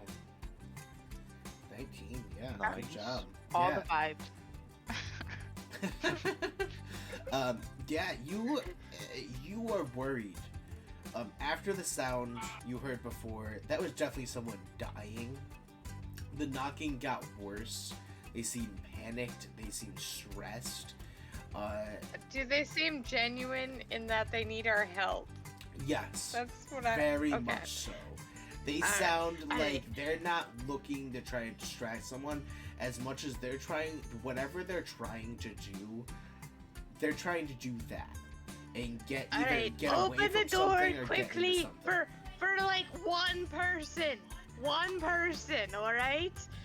Oh, so they're knocking on the door into our No, room? they're knocking on the door somewhere else. On the Somewhere deck above us? Yeah, you're not Oh, entirely shit, sure where. Sorry. Oh, no problem. Sorry. So I think Understood. what I would do is I would unholster my gun and start creeping up to whichever direction gets me what I feel like is behind the knocking. So the knocking is coming from like, while it is very loud, it's coming from like a distant part upstairs.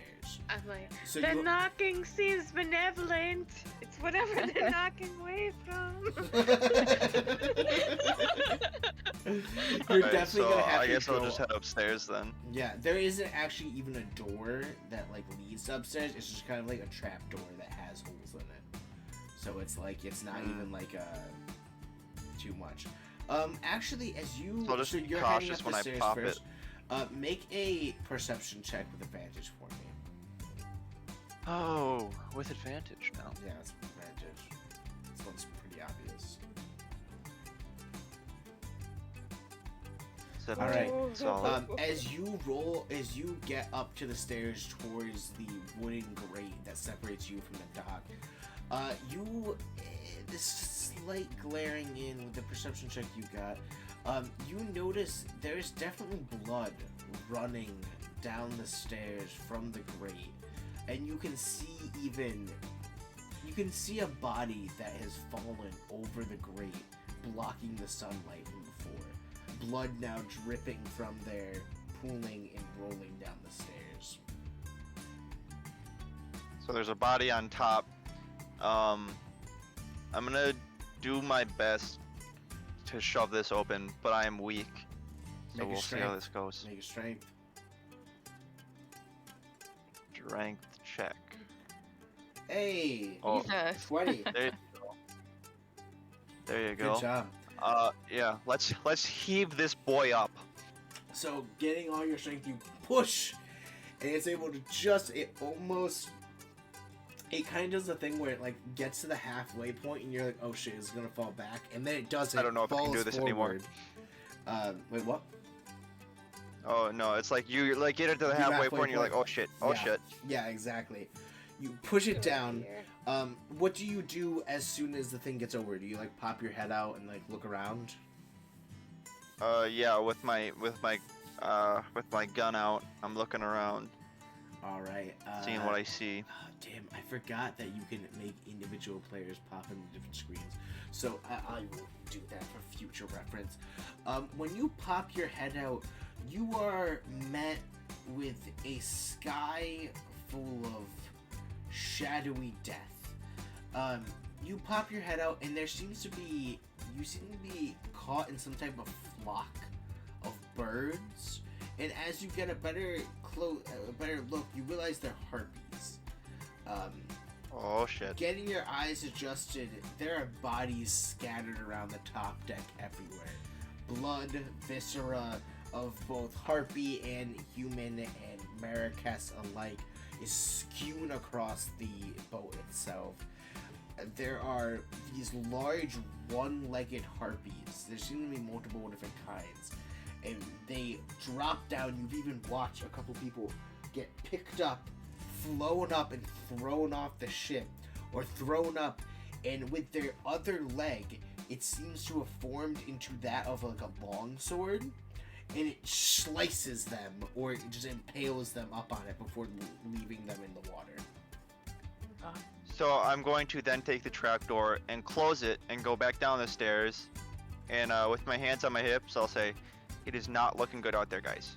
I will say also, from what you saw, was the banging itself. It seems that there is the first mate and a couple of the other people are banging on the captain's door, trying to get into it. As these harpies kind of start circling around everything. They seem to be the last people alive. If I see them up banging there. on the door, I'll just kind of like whistle at them and be like, I can't whistle, so I'll whistle at them and then just be like, hey, here, quick. They're about 60-ish feet away, and they're 70 feet away, and they are separated by multiple harpies. So then I'm just gonna, you know Yeah. what? I'm gonna pop up and fire some shots off at some harpies. Okay, do you say anything to the group? Do you yell anything as you get up? What do you... I'll say that like I finally get the door open, I peek my head out, see the scene. I'm like, shit's kind of fucked up here, guys. Let's go help them out. And that'll be what I say. And I'm gonna get up and then shoot my. Okay, yeah, that's a lot of stuff there. Yeah, okay. More than I thought was gonna be. Okay. Yeah, as you pop out, the sheer amount of harpies terrifies you, as there is at least 20, 30 harpies flying about the boat.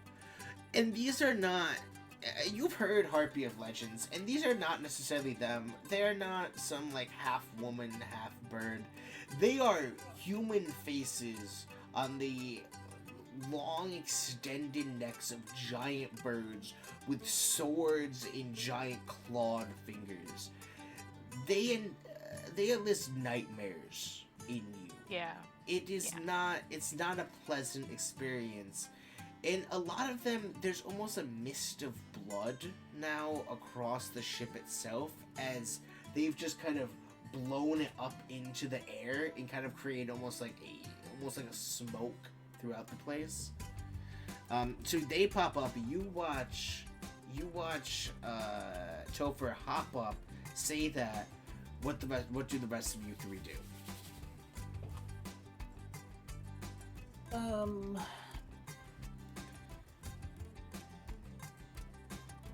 I don't know. Okay, so Damascus is like, if you're unable to defend yourself, get inside! And he's like waving his pick around on the chain. So you run up the stairs and like jump out? I'm just more like being in view of the harpies while trying not to also get hit by the harpies. If that Okay, makes sense. but you yell this out. Yeah. So I'll say you run up to the stairs, popping your head out, and yell out towards the knocking that you heard. From the distance, you can hear this group of 3 people yell back, "We can't get there, and the captain won't let us fucking in! These fucking beasts have gotten us!" I'm just gonna, unless we're gonna roll initiative, I'm just gonna run over to them to help them.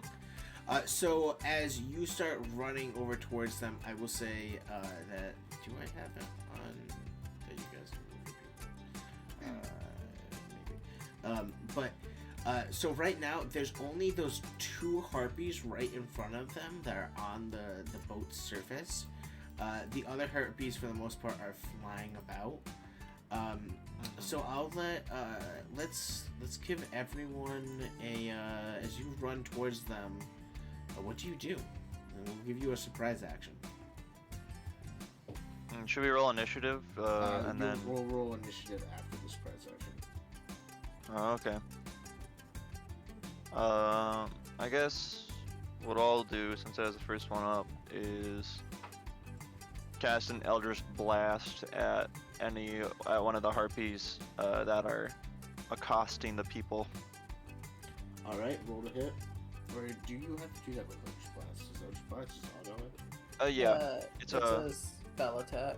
Yeah, that's what I thought. And I'm gonna use Agonizing Blast. At 5th level, I get 2 rays.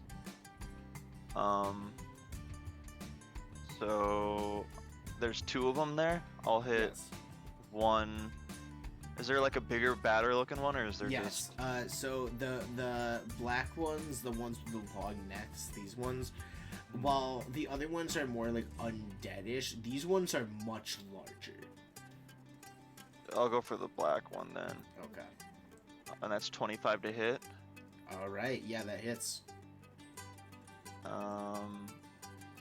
Then I will do.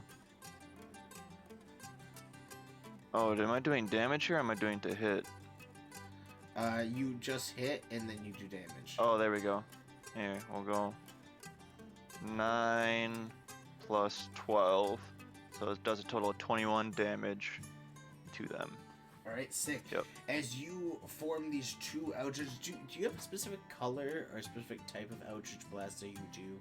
Eldritch Blasts are kind of reminiscent of like the character themselves. Do you have a specific color you would want them to be, or a consistency, or something like that? He's kind of fey.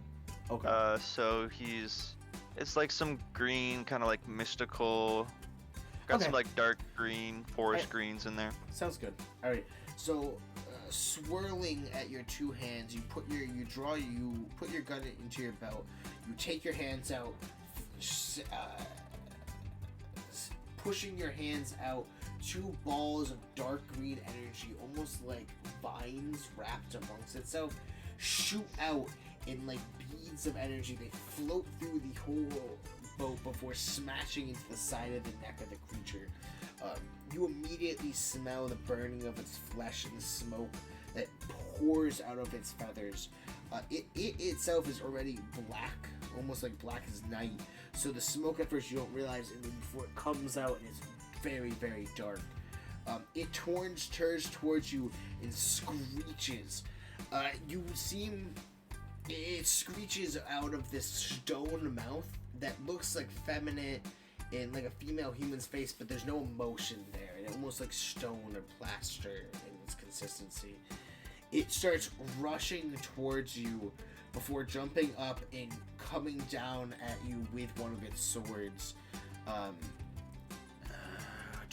From that point, I want all of you to roll initiative, and I think Eric, you would have also noticed that as it got closer to you, it not only has these black feathers, but it also has bits of armor that is like kind of like a parrot has like plucked and pushed into its like feathers, and has kind of given itself like some more armor itself.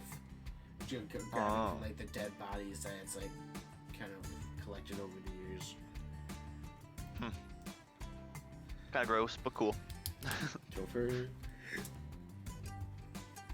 18 plus 4, so I'm at 18. 18. 15. 15. That's you, Damascus, right? Mm-hmm. Alright, now just Selena. 14? 14. Alright, perfect. Alright, and now let's do... Pretty good. Yeah. Shit. Oh no, you're pretty good. Alright, Topher, you're first. Eric, so he attempts to jump at you and slice at you. It falls short. The sword gets stuck in the ground. Its sword is attached to its arm, so it's trying to rip it back out, but it seems to actually be pretty stuck in there. What do you do as you get a second attack? Well, so is it It now? is map accurate. It is size accurate. So- But are we like in initiative order? So it's like Yes. my turn. Yes. So the Okay. initiative order is gonna be Eric. Topher, Asara, Selena. Sorry, not Selena. Damascus, then Selena, and then the two harpies. So, since this is a ship and I can't really go anywhere for cover, You I'm just gonna you run can up. definitely find a good amount of cover between the boats and the sail and the large pillars that hold the sail and whatnot. There's and like boxes and crates and everything. There's a decent amount of cover if you Yeah. want to find it. All right. Well, I guess then I'll just try to find like right here about the mast. I'll try to get up here, and like since I shot this one, I'm going to hit it again. Alright. With both. That's only a 14. That hits. And then both are on it again. Holy shit. That is 24 damage. All right. As you are you shooting it right? No, this is with the agonizing just blast blast. again as my action. All right. Drawing these two more ethereal, dark green shots of energy, you send them flying, almost falling off the pitch of it, almost falling off the pillar of it, throwing your full force into it. They strike through the creature itself, separating its neck from its head as it falls over dead on the ground. As it does hell yeah. so, another harpy of the same variety flies into it, landing on its body before starting to eat off of it. Damn. That happens as you watch the other harpy start to run over towards you. I guess it would be next. It is. Well, I still have my bonus action. Oh yes, you still do have your bonus action. So there's another And one of with these that- black harpies in front of you, feasting off another, and there is the undead one who it still looks like he's trying to decide between attacking you or the first mate and the two surviving people. Well, then in that case, I will use my bonus action to shoot it with the gun. All right, That's a 15 to hit. that hits. And while I did that, I held on to my genie's vessel Oh wait, no, that's to attack. Never mind. Okay, gun. 15 damage. All right, pulling up your shot, you aim it, letting it go. It breaks off an entire part of its beak, and it falls off, and it turns towards you, screeching. Ah! Make a dex save real quick. Dexterity saving throw. Okay, that one's an 8. Yeah. All right, as you try to roll back, you feel this force of sonic energy splash in front of your face. You're not damaged in any way, but you feel yourself pushed back a little bit, and that's about it. Nothing actually really happens. Okay. Ashara, go right ahead. Alrighty, so we've got that one and that one. So we've got the two that are right there. So I have 35 feet of movement. Oh, that's the wrong one. I can't click on my character. There we go.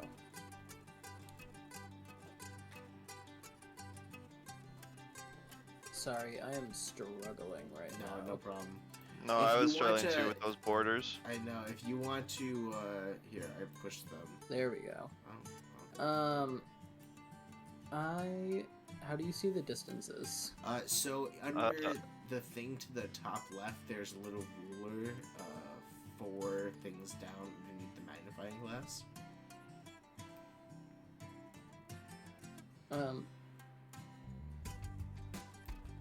Oh great, my thing is doing that thing again. If you need me to move the character too, it's perfectly fine. There we go. Sorry, I couldn't hear you at all through Not that. a problem. If you need me to move your character at all, just let me know. It's really fine. That'd be fantastic. So Yeah. if I could move, as close, I have 35 feet of movement. So if I can get as close to the harpies as possible, like Alright. right in the middle, right in So the middle, right in the of middle them. of them too, yeah. Yeah. Running between the boats and heading back towards you, Topher, you are greeted with Ashara as she pops in, getting ready for combat right next to you. And then, oh god, are they? How close are they to me? Right now? They're about, let's say within 10 feet. Both of them are within 10 feet of you. Fantastic. I'm gonna look to Topher and apologize. It's okay, fine. Let's just focus on these harpies right now. And then I'm gonna. That's not what I'm apologizing for. Oh Um, no. Oh no. Oh god. I'm gonna cast Thunder Wave. Oh! This seems like it's not beneficial for me. Might be a So- bit shocking. Maybe an understatement. So everything within a 15-foot cube of me needs to make a Constitution saving throw. All right, awesome. Includes Let's you, see. Topher. What is my constitution? Oh, 15. It's not that bad. Oh, double 13s. That's crazy. Oh, I Um, got an 18. What is Okay, the so DC? my spell save DC is a 14. Well, they both rolled 12s after their stats, so it works out great. Alrighty, Perfect. and Topher passed it. Mhm. So I am rolling 2d8 damage. Sounds about right. Yes, 2d8 thunder damage.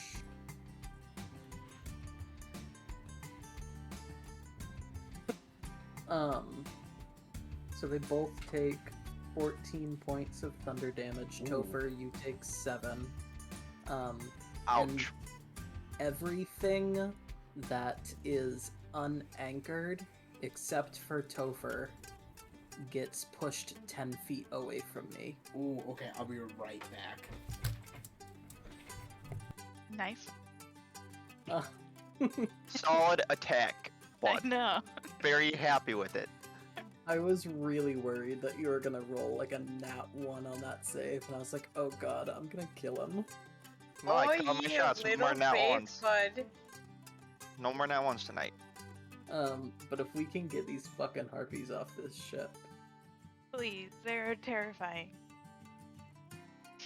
I was Is that just waiting for my also- next turn to kind of escort what these other. Yeah. Because this should People. fling the bodies into the ocean, I think. Freeing up the space to. Should we try to get into these captain quarters, or are we just going to? Oh yeah, I think we have Yeah. to. Okay. Yeah, she seems like she's hiding shit. All right, I am back. All right, so, Oshara, you bring your arms together, and as you do so, the electricity in the air almost seems to kind of suck everything closer towards you. Even your hair kind of makes almost a V formation around you, and as you unleash your arms spreading wide, a huge cube 15 feet around you of electrical energy spreads out before going through the wood, burning it through many different fractal designs, catching on fire some of like light bits of smoke and bits of flame as the wood ignites. The two harpies themselves, you watch as many feathers just kind of fall away, and underneath you see black rows of electrical damage as you've basically seared many of their nerves. Neither of them fall down, but both of them look bloodied. So they, unless they have some sort of special feature, both of them are pushed 10 feet away from me. Oh yeah, that works great then. The one who was eating the other harpy gets flown off. I would say, let's roll that. Oh, nat 1, yeah. She rolls off, smashing back into a cannon.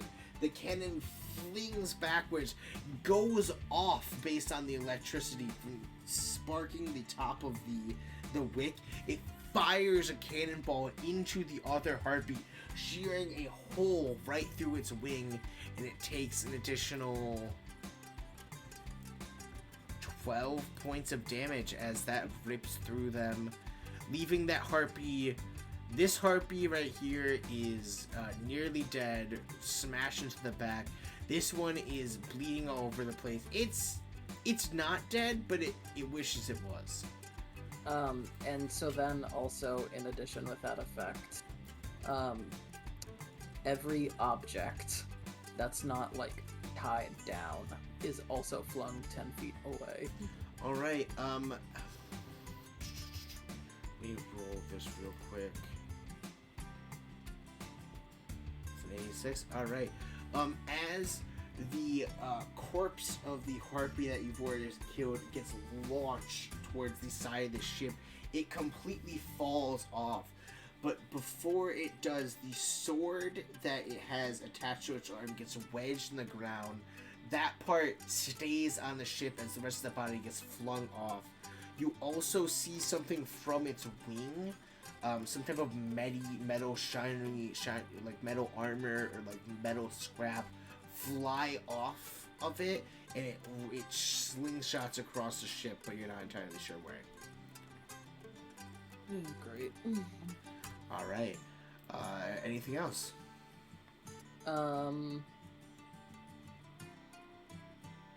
No, I think that's gonna be it. All right. Selena, it is, sorry, Damascus. What am I saying? Damascus, go right ahead. Okay, so there's like, how many are still alive? 29. 29, and there's 2 that are pretty gosh darn hurt. Yeah, this one over here is in the corner, freaking out, trying to right itself. Pretty injured, definitely bloody. This one has a hole in its wing, has been electrified, and I don't think it's been shot, but it. Oh yeah, it was shot. It has no beak. Yeah, It has no beak. Okay. Yeah, that's what it is. Yeah, it is. It is. I would A like to wind's breath from throw- death. Yeah, I would like to throw my pickaxe chain thing at the most weakened one. Definitely this one. Yeah. What is your movement? Is it within range? It would be about 25 feet. What's your movement? I was saying based off the chain of what I'm using. It is 50 feet away, so you definitely have to move some first. Okay. I can still move and hit it, Yes. so I will. Okay. I say if you roll to hit and are successful on the gray bird, you're just gonna instant kill it because it's at 1 health. You would say the pickaxe is like dexterity, right? Yeah. Maybe- I think it's dexterity or strength. It's technically a versatile weapon. Alright. 13? That is its AC. You taking your chain pickaxe, you swing it overhead, letting it fly. It wraps around the bird before throwing it off into the ocean. You watch it sink and die. All right, you killed that one. Okay, I would 2 say- down, 28 to go.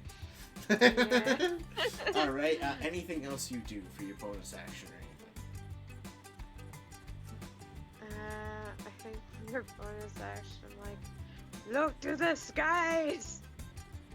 anything? Sure you don't miss any! Wonderful free action there. Great speech right there. All right. Yeah, fuck off. Inspired. Selena, what would you like to do?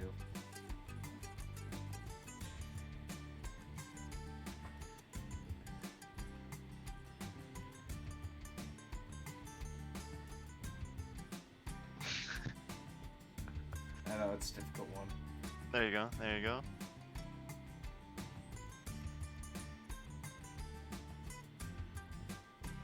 There's 2 now. Just kind of check it out. So much measuring. Okay, we're over here now. Over here.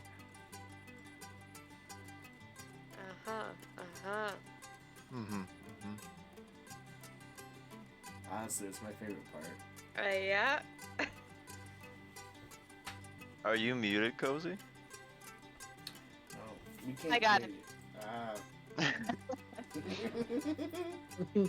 Talking this whole time. Oh, Okay. buddy, that's. Uh, Oh, Eric can tell you a thing about that. yeah, I do that a lot. I do that a lot. You do that a lot. Oh, wait, you guys just thought I was measuring things? Yeah, we just thought you were we measuring things just saw the really measuring and it was like, intensely. oh, maybe she's like really thinking hard. Oh my I know God. some people take longer than others. You try not to judge. Didn't want to judge. You said you were new, so I was giving you some time to look over the sheet. That's hilarious. Okay, so yeah, she's gonna have to move because she has very limited range with her glaive. So she joins the party in this like little bubble. Yes. And then her first action is to sort of take out the one on the left side that's sort of Alright. almost dying.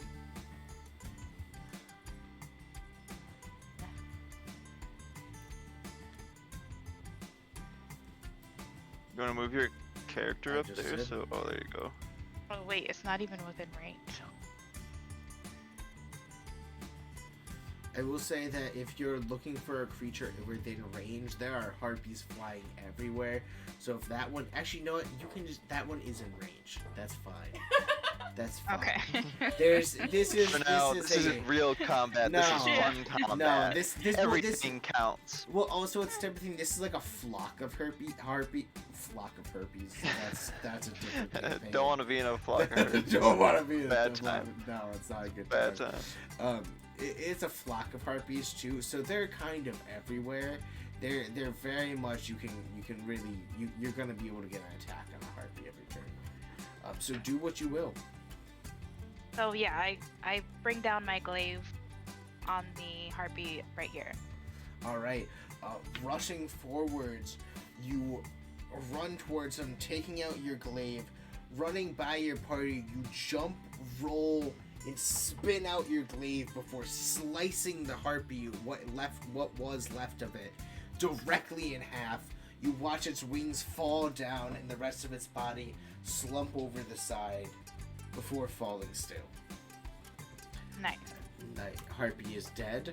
All right. For a split second there seems to be a moment in the chaos where we're gonna keep an initiative, but don't worry about it for this next upcoming thing. You see the 3 people that were banging on the door of the captain. You have a second where you can run over to them if you want to try to help them in some way.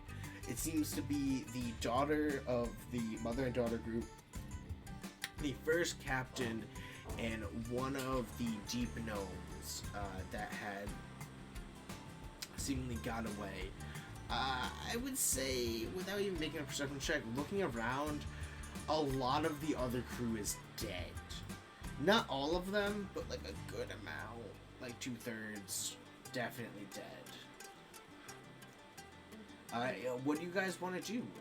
There's a second between the harpies things. They're still pounding on the door. While there is a staircase right here, it's blocked off.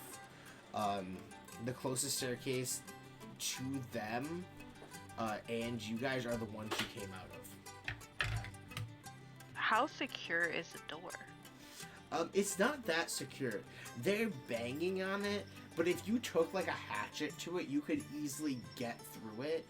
It's just the type of thing is where they really don't have any weapons, and they're very scared and panicked.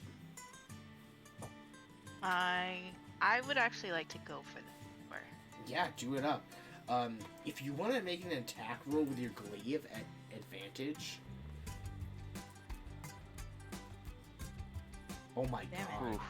Oof. Double Oh, ones. advantage? Wow. Double ones. Oh my god. Oh, Snake eyes. We should Dude. look at that. that's crazy. Why? That's insane. Oh my god. I will say this right now. I have a genuine hatred for the roll 20 dice rolling. If Yes. I could roll dice in person, I would. Oh my god. I really, if I was a meaner GM, I would have you like kill one of the NPCs with that roll.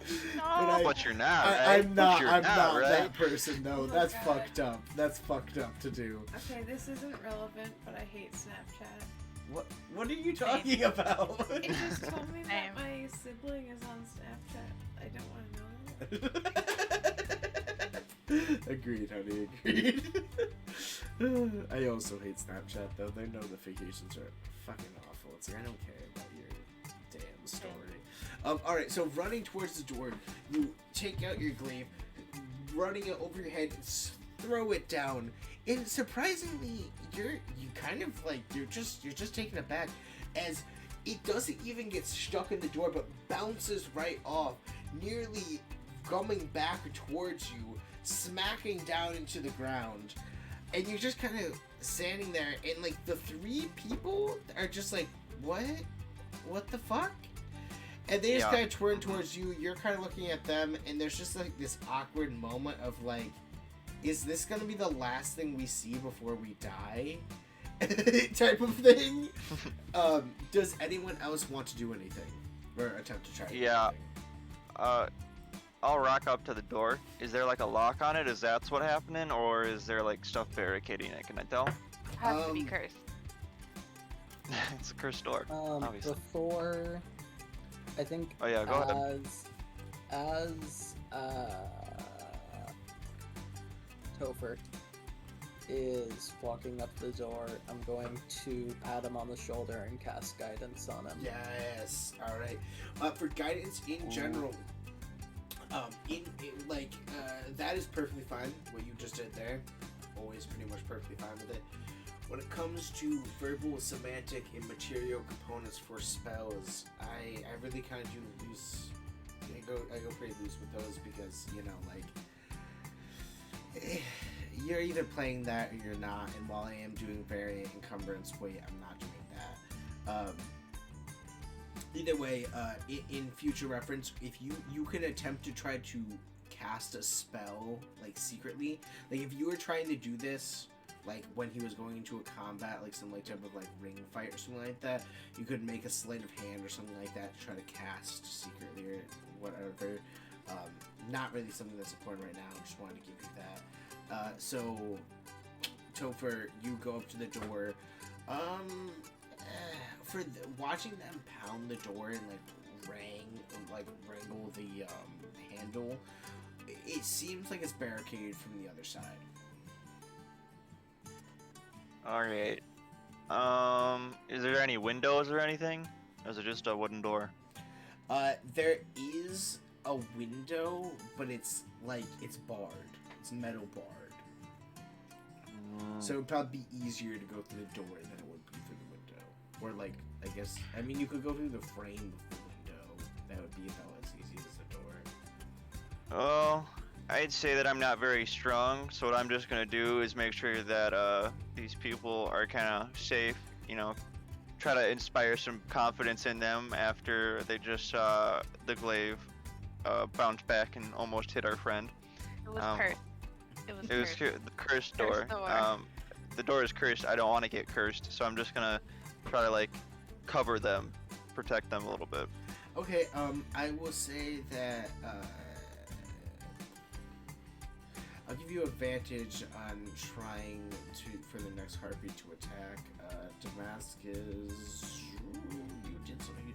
I guess only with Damascus. Do you want to try anything on the door? Your mic's off. Yeah, I know, sorry. Hang on. I'm fairly certain that I have, detect magic in this, so I would like to cast that. Detect on the magic door. on the door. See if the door's Mhm. cursed. See if the door's cursed? Yeah. Alright, Please. so as you cast Detect Magic, your eyes glisten over with a blue flame. As you look about, you see throughout the harpies themselves, the swords that they carry, there's a glint of magic in them, very light. Looking around, their blood also kind of gives that slight hint of a being of aberration or a being of some type of magical force that isn't necessarily natural. Fixating on the door, you see it seems like it's just a door that's barricaded. You No, it can't definitely be true. see magic behind the door itself. Like you see the glow, but the door itself does not. Just seems to be a barricaded door. Oh, so the barricade is what's cursed. The door isn't. The door is fine. Yes, the barricade Yeah. is cursed. Yeah, 100%. That's what I drew from that as well. Do you tell the rest of the fuck. party? Well, the door's fine. We can break the door. What's beyond the door, may harm us. For sure. Maybe. Right. I'll let you Yeah. do a physical action too if you want to try to break it down or something. Or if you want to Oh, try I'm to gonna- get the people to safety, Damascus. Oh, whoops. I need to move you over there for a second. Oh, I need to move you over there for a second. There we go. Yeah. I'm over Are here you trying. physically handling me? No, I'm not in the Okay. game. Not in the game. I just needed to Okay. move my. I just needed to move my guy, and he was not moving. Okay. Um, So I put myself there. With my whatever I just did there. Damascus, you tried to break open the door, I try to get people to safety. I try to regulate people to safety for sure. I send them back the way we came. Alright, Seems pretty safe. Roll a dex for me. Okay.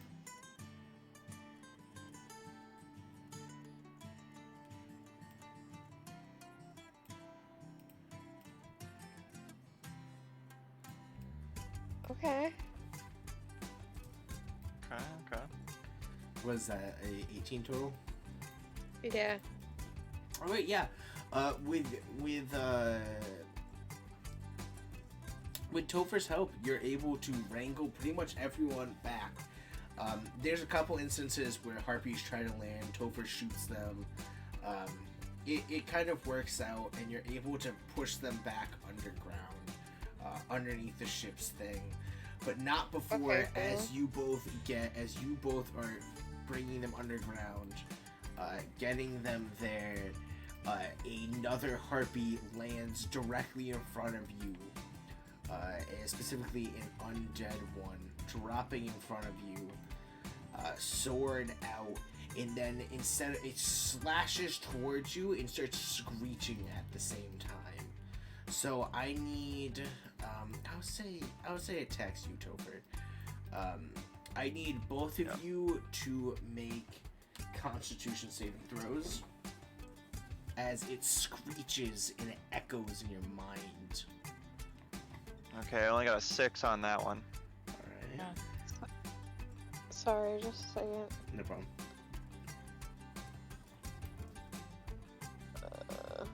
So, Max, I have a question for Yes. you. So, the harpy that is directly next to me, Yes. is that within 10 feet of me? No. It's flying above the sails. It's probably about 30 or 40 feet away, above you. But Okay. occasionally there are harpies that fly within that range. Okay. Just the only reason I ask is because if a harpy moves within 10 feet of me or starts its turn there, I can use my reaction to deal my Halo of Spores damage to it. Okay. Okay, good to know. Thank you. Where's Topher? Topher is down here. I'm back where we started up. Alright, so the goes in front of you, drops down. It attempts to slice at you, fails terribly, getting into the wood. The screech itself, Kinsey, you rolled a 13, right? Yep.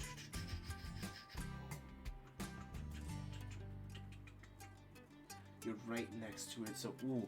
Okay, both of you, as the screech echoes in your mind, you both fall to your knees, or at least you feel like your bones are shattering. As the screech gets into your mind, both of you taking. I have a question. Mhm. Is this illusion or charm magic at all? It is psychic. Okay. No. No, it is not. Continue. Sorry about that. No problem. Both of you take 22 points of damage. Okay, yeah, Okay, that's not good. great. Wait. Not great fuck. at all. Where's the cleric when you need him? Flying home. The echoes scream internally towards you as you are met with a decaying face of Harpy. You both went down there. Damascus already went there. We're back at Topher. Starting around. After getting hurt very badly by that, I want to unload all of my attacks into this thing that just hit me. Okay. So I'm going to He's right in front of you, so. using the Genie's Wrath. Once a turn, I can add my proficiency bonus to an attack while holding the vessel. I'm going to do that for this one. So 13. Hits. I don't know if that hits or not, but that's 16 total. Hits. It misses or it hits? Hits. You keep on cutting out right when you say it. The It attack hits. hits. It hit. Okay, there you go. There you go. We'll do the 2 things there. Going for 24 damage. All right. And then I'm going to shoot it with the gun. Same thing. Well, that's still in this turn. 16 to hit. Hits again. Boom. 14 for a total All right. of 38 damage. Sending two large veins, the wood itself kind of morphs around its one giant leg. Its sword coming down, another wooden vine wraps around that before you take the gun, bring it up, shooting it, boom, head gone, body limp, dead before you. Yeah, you hear that, Harpies? You don't fuck with me. All right, going to it's Osara? Back to Osra. Osara. So O-S, not, no, because Osara. O-S-R-A. Okay. Yeah. Osara.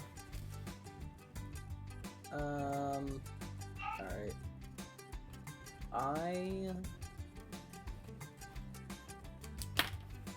I'm going to move up to the captain's door. And then I'm going to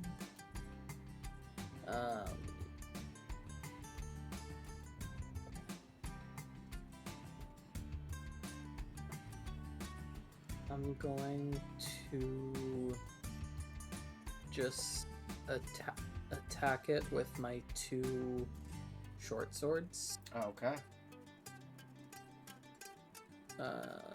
I would say you automatically hit from where it is, because you're like right in front of it. I made Selena roll to hit when she came at it. You have to roll to hit, but you roll with advantage because you're right in front of it. Okay. So I'm doing one attack as a normal action, Alright. and then the other attack as a bonus action. Alright. So I'm gonna roll 4 dice.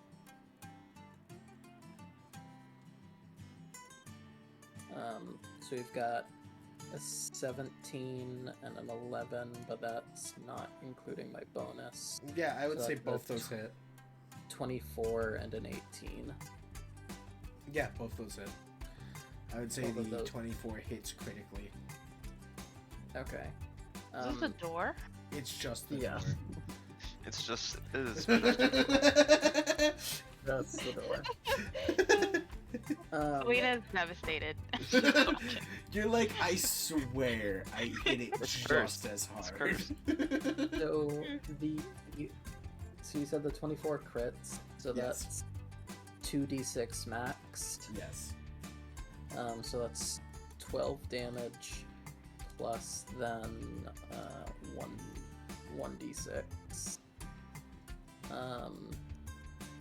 So 15 plus dexterity is 4, so 19 damage to the door. Then I'm also going to use... Sorry. Oh, no worries. Selena's like on the floor, just like. So I would say Then- I would say actually, as you take your two short swords and slice up this door, X dimension, you cut through it, and as the top part of the door falls back, I need you to make a dex saving throw. Dexterity? Yeah, dexterity saving That's 14. throw. Actually, wait, no, not 14. Fuck. 7 plus my... Sorry, my cat's, like, right in the way. Oh, What are no, you it's doing, okay. Toby? My... Dexterity... Okay, yeah, that is 14. Okay, that is. Ooh, that was close. So, as your blade slices through the door itself, you hear the all too familiar click of a flintlock gun as a bullet, a round iron spear, flies through the door itself, getting into your shoulder, smashing you back. As you feel your entire arm kind of dislodge from shoulder, from socket. You take.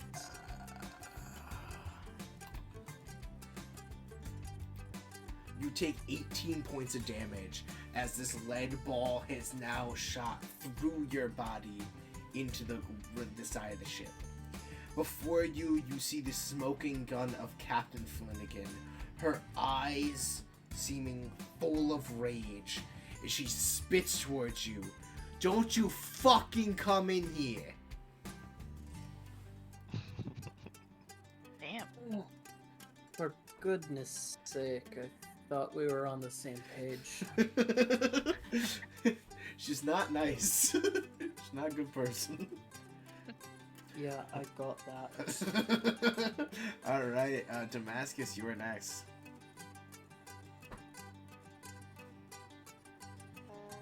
Yeah, I'm just coming at it with the same attack. Pretty much, just like, Grabbing a heartbeat, send them down.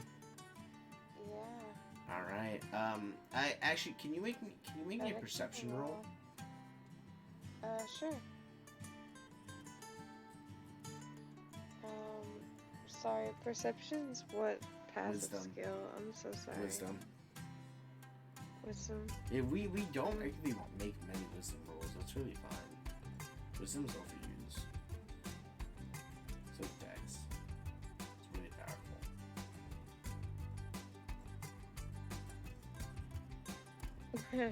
12? 12. Alright. Looking around, there is one harpy that has caught fire from a lantern that's been turned over. As it's flying through the crowd, you see the other harpies avoiding it dearly. I would say this one is the one on fire. I'll throw a little fire symbol on him. He is... let's make him this one. He's this one specifically. Okay. He's about 20 feet above you. Flying about, so his AC is going to be a little higher. But he's, Okay. he's not really Do I that terrible. Is there anything else interesting about that one other than it's on fire? No. Okay. I'd say even with your perception check, I mean, like, it's on fire, so you can't really check. But, like, it even has, like, even its sword color isn't that different than other harpies. Okay. I guess. Can I try to like hook it and like wave it around? I'm gonna need gonna you walk- to make, yes, you can, but I'm gonna need you to make a strength and a dex. Just pure strength, pure dex. Okay. Sure.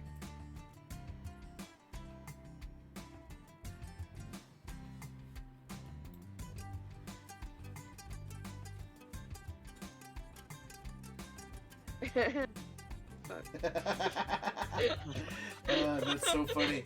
Spinning the chain around, you throw it up into the air, and it's like when you're trying to like hook the branch of a large tree. It almost gets there, but you're just not quite strong enough as the hook falls back down to earth, striking into the wood, smashing into it. I'll allow you to roll an attack to hit as well, but the AC is gonna be quite high, so you probably gonna miss. Sure.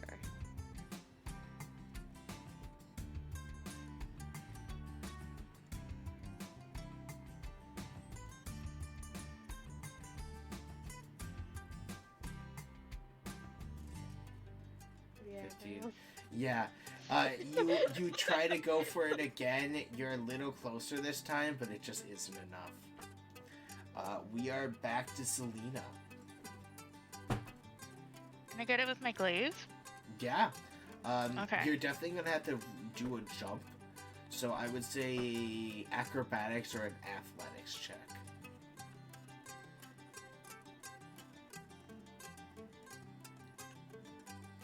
all the jumps. Pretty solid athletics check. Ooh, that's a very solid. Okay, roll to hit with Thank you. advantage. With the glaive, right? Yeah, with the glaive, yeah. So roll twice. Oh, perfect. You're picking this up very well. You jump up. You can roll for damage. You jump up, stabbing the harpy. You're able to catch it with the end of it before throwing it down in a flaming arc, creating almost a large sea of fire that splits the large flock of harpy in half. As the harpy smashes into the ground, fire shoots out, sparks everywhere. The other harpies flip out, start freaking out. No, this one's for me. That harpy is dead. Can I check if like the people saw it? Yeah, The ones. yeah, the people you saved. Yeah. Yeah, roll a d20.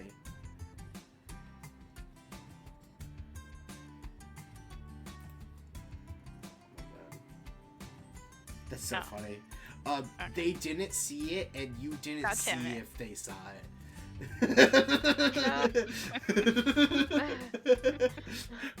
I will say the captain did see it, and while she is gonna kill your ass, she thought it was pretty cool. Right. So sending the flaming arc of the harpy flight down, a couple of the torches and lanterns that were around there kind of fall off to their side, lighting their boxes on fire.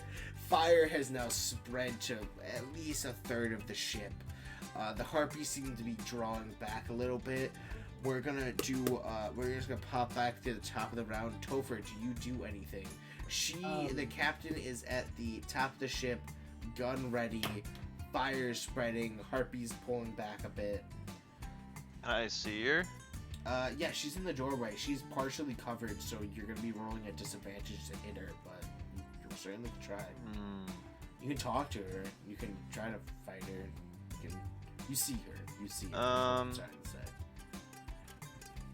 Let's just do my best and hit this woman with an Eldritch Blast. That's a 19 to hit. Oh yeah, that hits. Both rays hitting her for 15. Ooh, okay. 15 damage total. And then bonus action gun. 15. 15 does not hit. I want to use my inspiration then. Alright, reroll. You also have your guidance. Oh yeah, you Oh, have what your does guidance. that do? It's a D4. Oh, let's roll guidance first. Yeah, roll guidance on that. So Okay, that makes 19. it 19. That hits. Alright, let's hit it with the gun. 13 damage. Damn, alright. As you send your two Eldritch Blasts through the door, they shoot in like heat-seeking missiles, smashing into her shoulder, and before she's even able to pull back, you aim your gun up, smacking her down. She falls down to her back. You bring your gun to your mouth, blowing the smoke out, spinning it around on your finger, putting it back. That's how Topher does it. That's how you feel as the iron bullet smacks the back of your shoulder, bringing you down to the ground. Me? Yes. As she was able to... a As a reaction or something? 22 as a reaction to hit. Alright. Yeah. Go ahead, roll your damage. Dealing 22 Okay, Topher's damage. dead. 22 damage as Yeah, the bullet Topher's on the ground with 0 hit points. hits you in the back. You fall to the ground, blood everywhere. Wait, how far is he? You would be. Are you any closer than you are, or are you at this point? I didn't. Go ahead. Oh, no. I thought you were talking to me. Go I ahead. was talking to you, Topher. Oh, yeah. Oh, you were? Yes. Well, I probably would have ran back up with all of my action, So you would have been like over leading here. me. Yeah, right Okay, there. yeah. You are knocked down, unconscious on the ground, blood pouring out of you. As Wait, you, am I right? Am I right near him? I don't know where I- you went. You like I disappeared. thought I was right. You brought both near of us him. down to the trapdoor with where we came Yeah, back up. we were so. right I near each know, other, I right? know. I'm Well, just and then I gonna- used my turn to run up there and shoot the captain. I'm going to I have- throw you back on there. It's all good. I also have like interception to help sort of. Because spare the dying is reaction, right? Yeah, I'll throw you right here, Kenzo. Because of the everything you attacked that guy up there. I'll throw you like right there. I also have healing word. I have interception What is it? I don't know Interception what does? interception is. because I think he's within 5 feet. Yeah. Interception is I can reduce the damage. Ooh. I only had 7 hit points, so unless you can reduce it by a lot. Yeah. Oh, okay, never I don't mind. think Yeah, it's gonna okay. work. Yeah, I was just Alright. gonna say we're both pretty dead. Okay. Mhm. I tried. I'm so sorry. Hey, no, it was a I really good appreciate idea. the to effort. be I honest. appreciate the effort. It's great, thank you. It was. So is there any way we can like, since we're back to my turn, is there any way we can like take a pause at some point? I have work at like Yes, 7. we in the are morning. literally yeah, I will end it. I Now that we got I'll the end it people how safe, we are. Yeah, exactly. I'll end it how we are. It's actually perfect. So, Captain took me out. I took out the oh captain. no. Oh. Give me like 10 minutes. I'll finish it off. Is that okay? Yeah, sure. Okay, perfect. So, Asara, do you run over? Do you heal Joel or sorry? Do you heal Topher at all or anything like that? You be at the top of the round. You just top of the watch him get round. shot down. You don't have to. He hasn't made any death saving rolls yet. The captain is in there. The harpies seem to be, as the fire spreads through the ship, the harpies seem to have kind of backed off, worried about the fire, and you watch actually as they just you kind of see them shift and fly off. So first question is, did the captain start her turn? Has the captain started her? Like, did we already pass the captain's turn order? Yes, you just passed the captain's Okay. turn. Can I was dealing with my cat. When that happened, can I? Was she within 10 feet of me? No. No, she wasn't. No. Okay. Never mind then. Okay. So,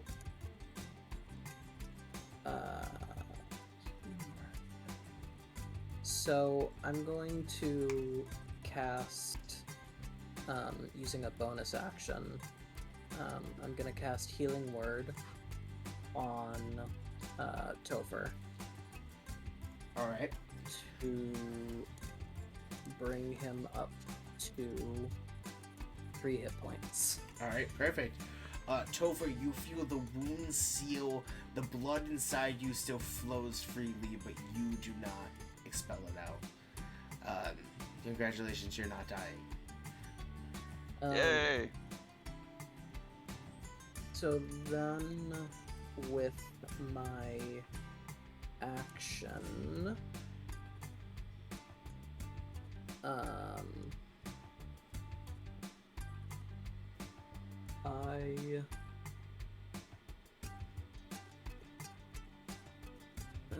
don't know what I want to do.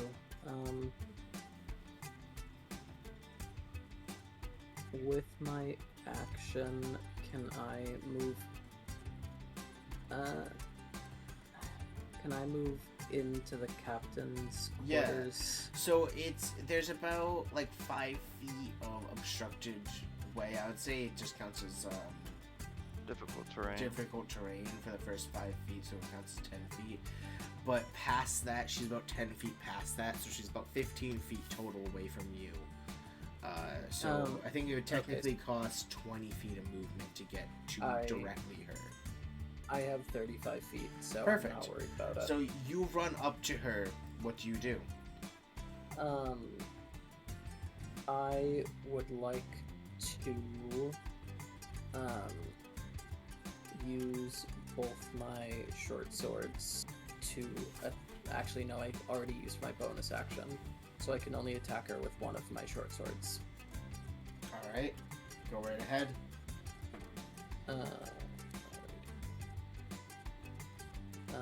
That's a 8. Nope.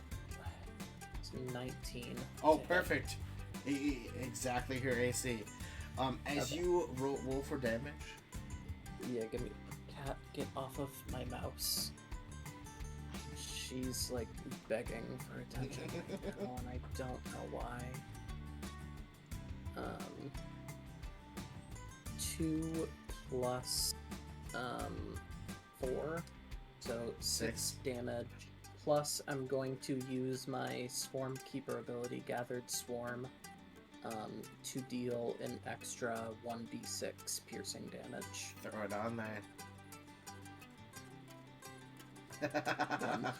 All right.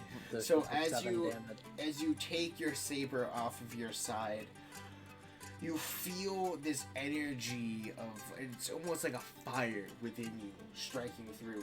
As your blade comes up her, you see there's almost a red arc following it. And as you look up, you feel that divine power you know is Her Majesty looking upon you. As you strike it across again, you know your actions are divine and their retribution will be ultimate. As you come back through, you feel something shatter. As she pulls her gun out, striking into your blade, both of your weapons crack. And you feel your power, your love for the evening glory, the sun shining through the beginning, strike her mist, her aura, as the world itself seems to splinter just slightly. As you both are propelled outwards, a large ring of hate, a large ring of deity-like energy, bright, shining, radioactive, radiant rings start pulsating outwards as a massive pillar of light encompasses you that spreads out the boat, the harpies, everything in front of you absorbs. Bright light encompasses all of you. It's gone. And the 4 of you lie in the ocean next to the beach across from the beginning of the Kingfisher Isles. A large pillar, almost a halo of light shooting out of the sky. And I want you to make a perception check, Oshara. Alrighty. That is a 13 plus a 7. Oh, perfect, so 20. total. 20. So as you watch this pillar of light shoot back into the sky, you swear you see the face of Her Majesty looking down at you through the clouds. Eyes of a goddess looking down.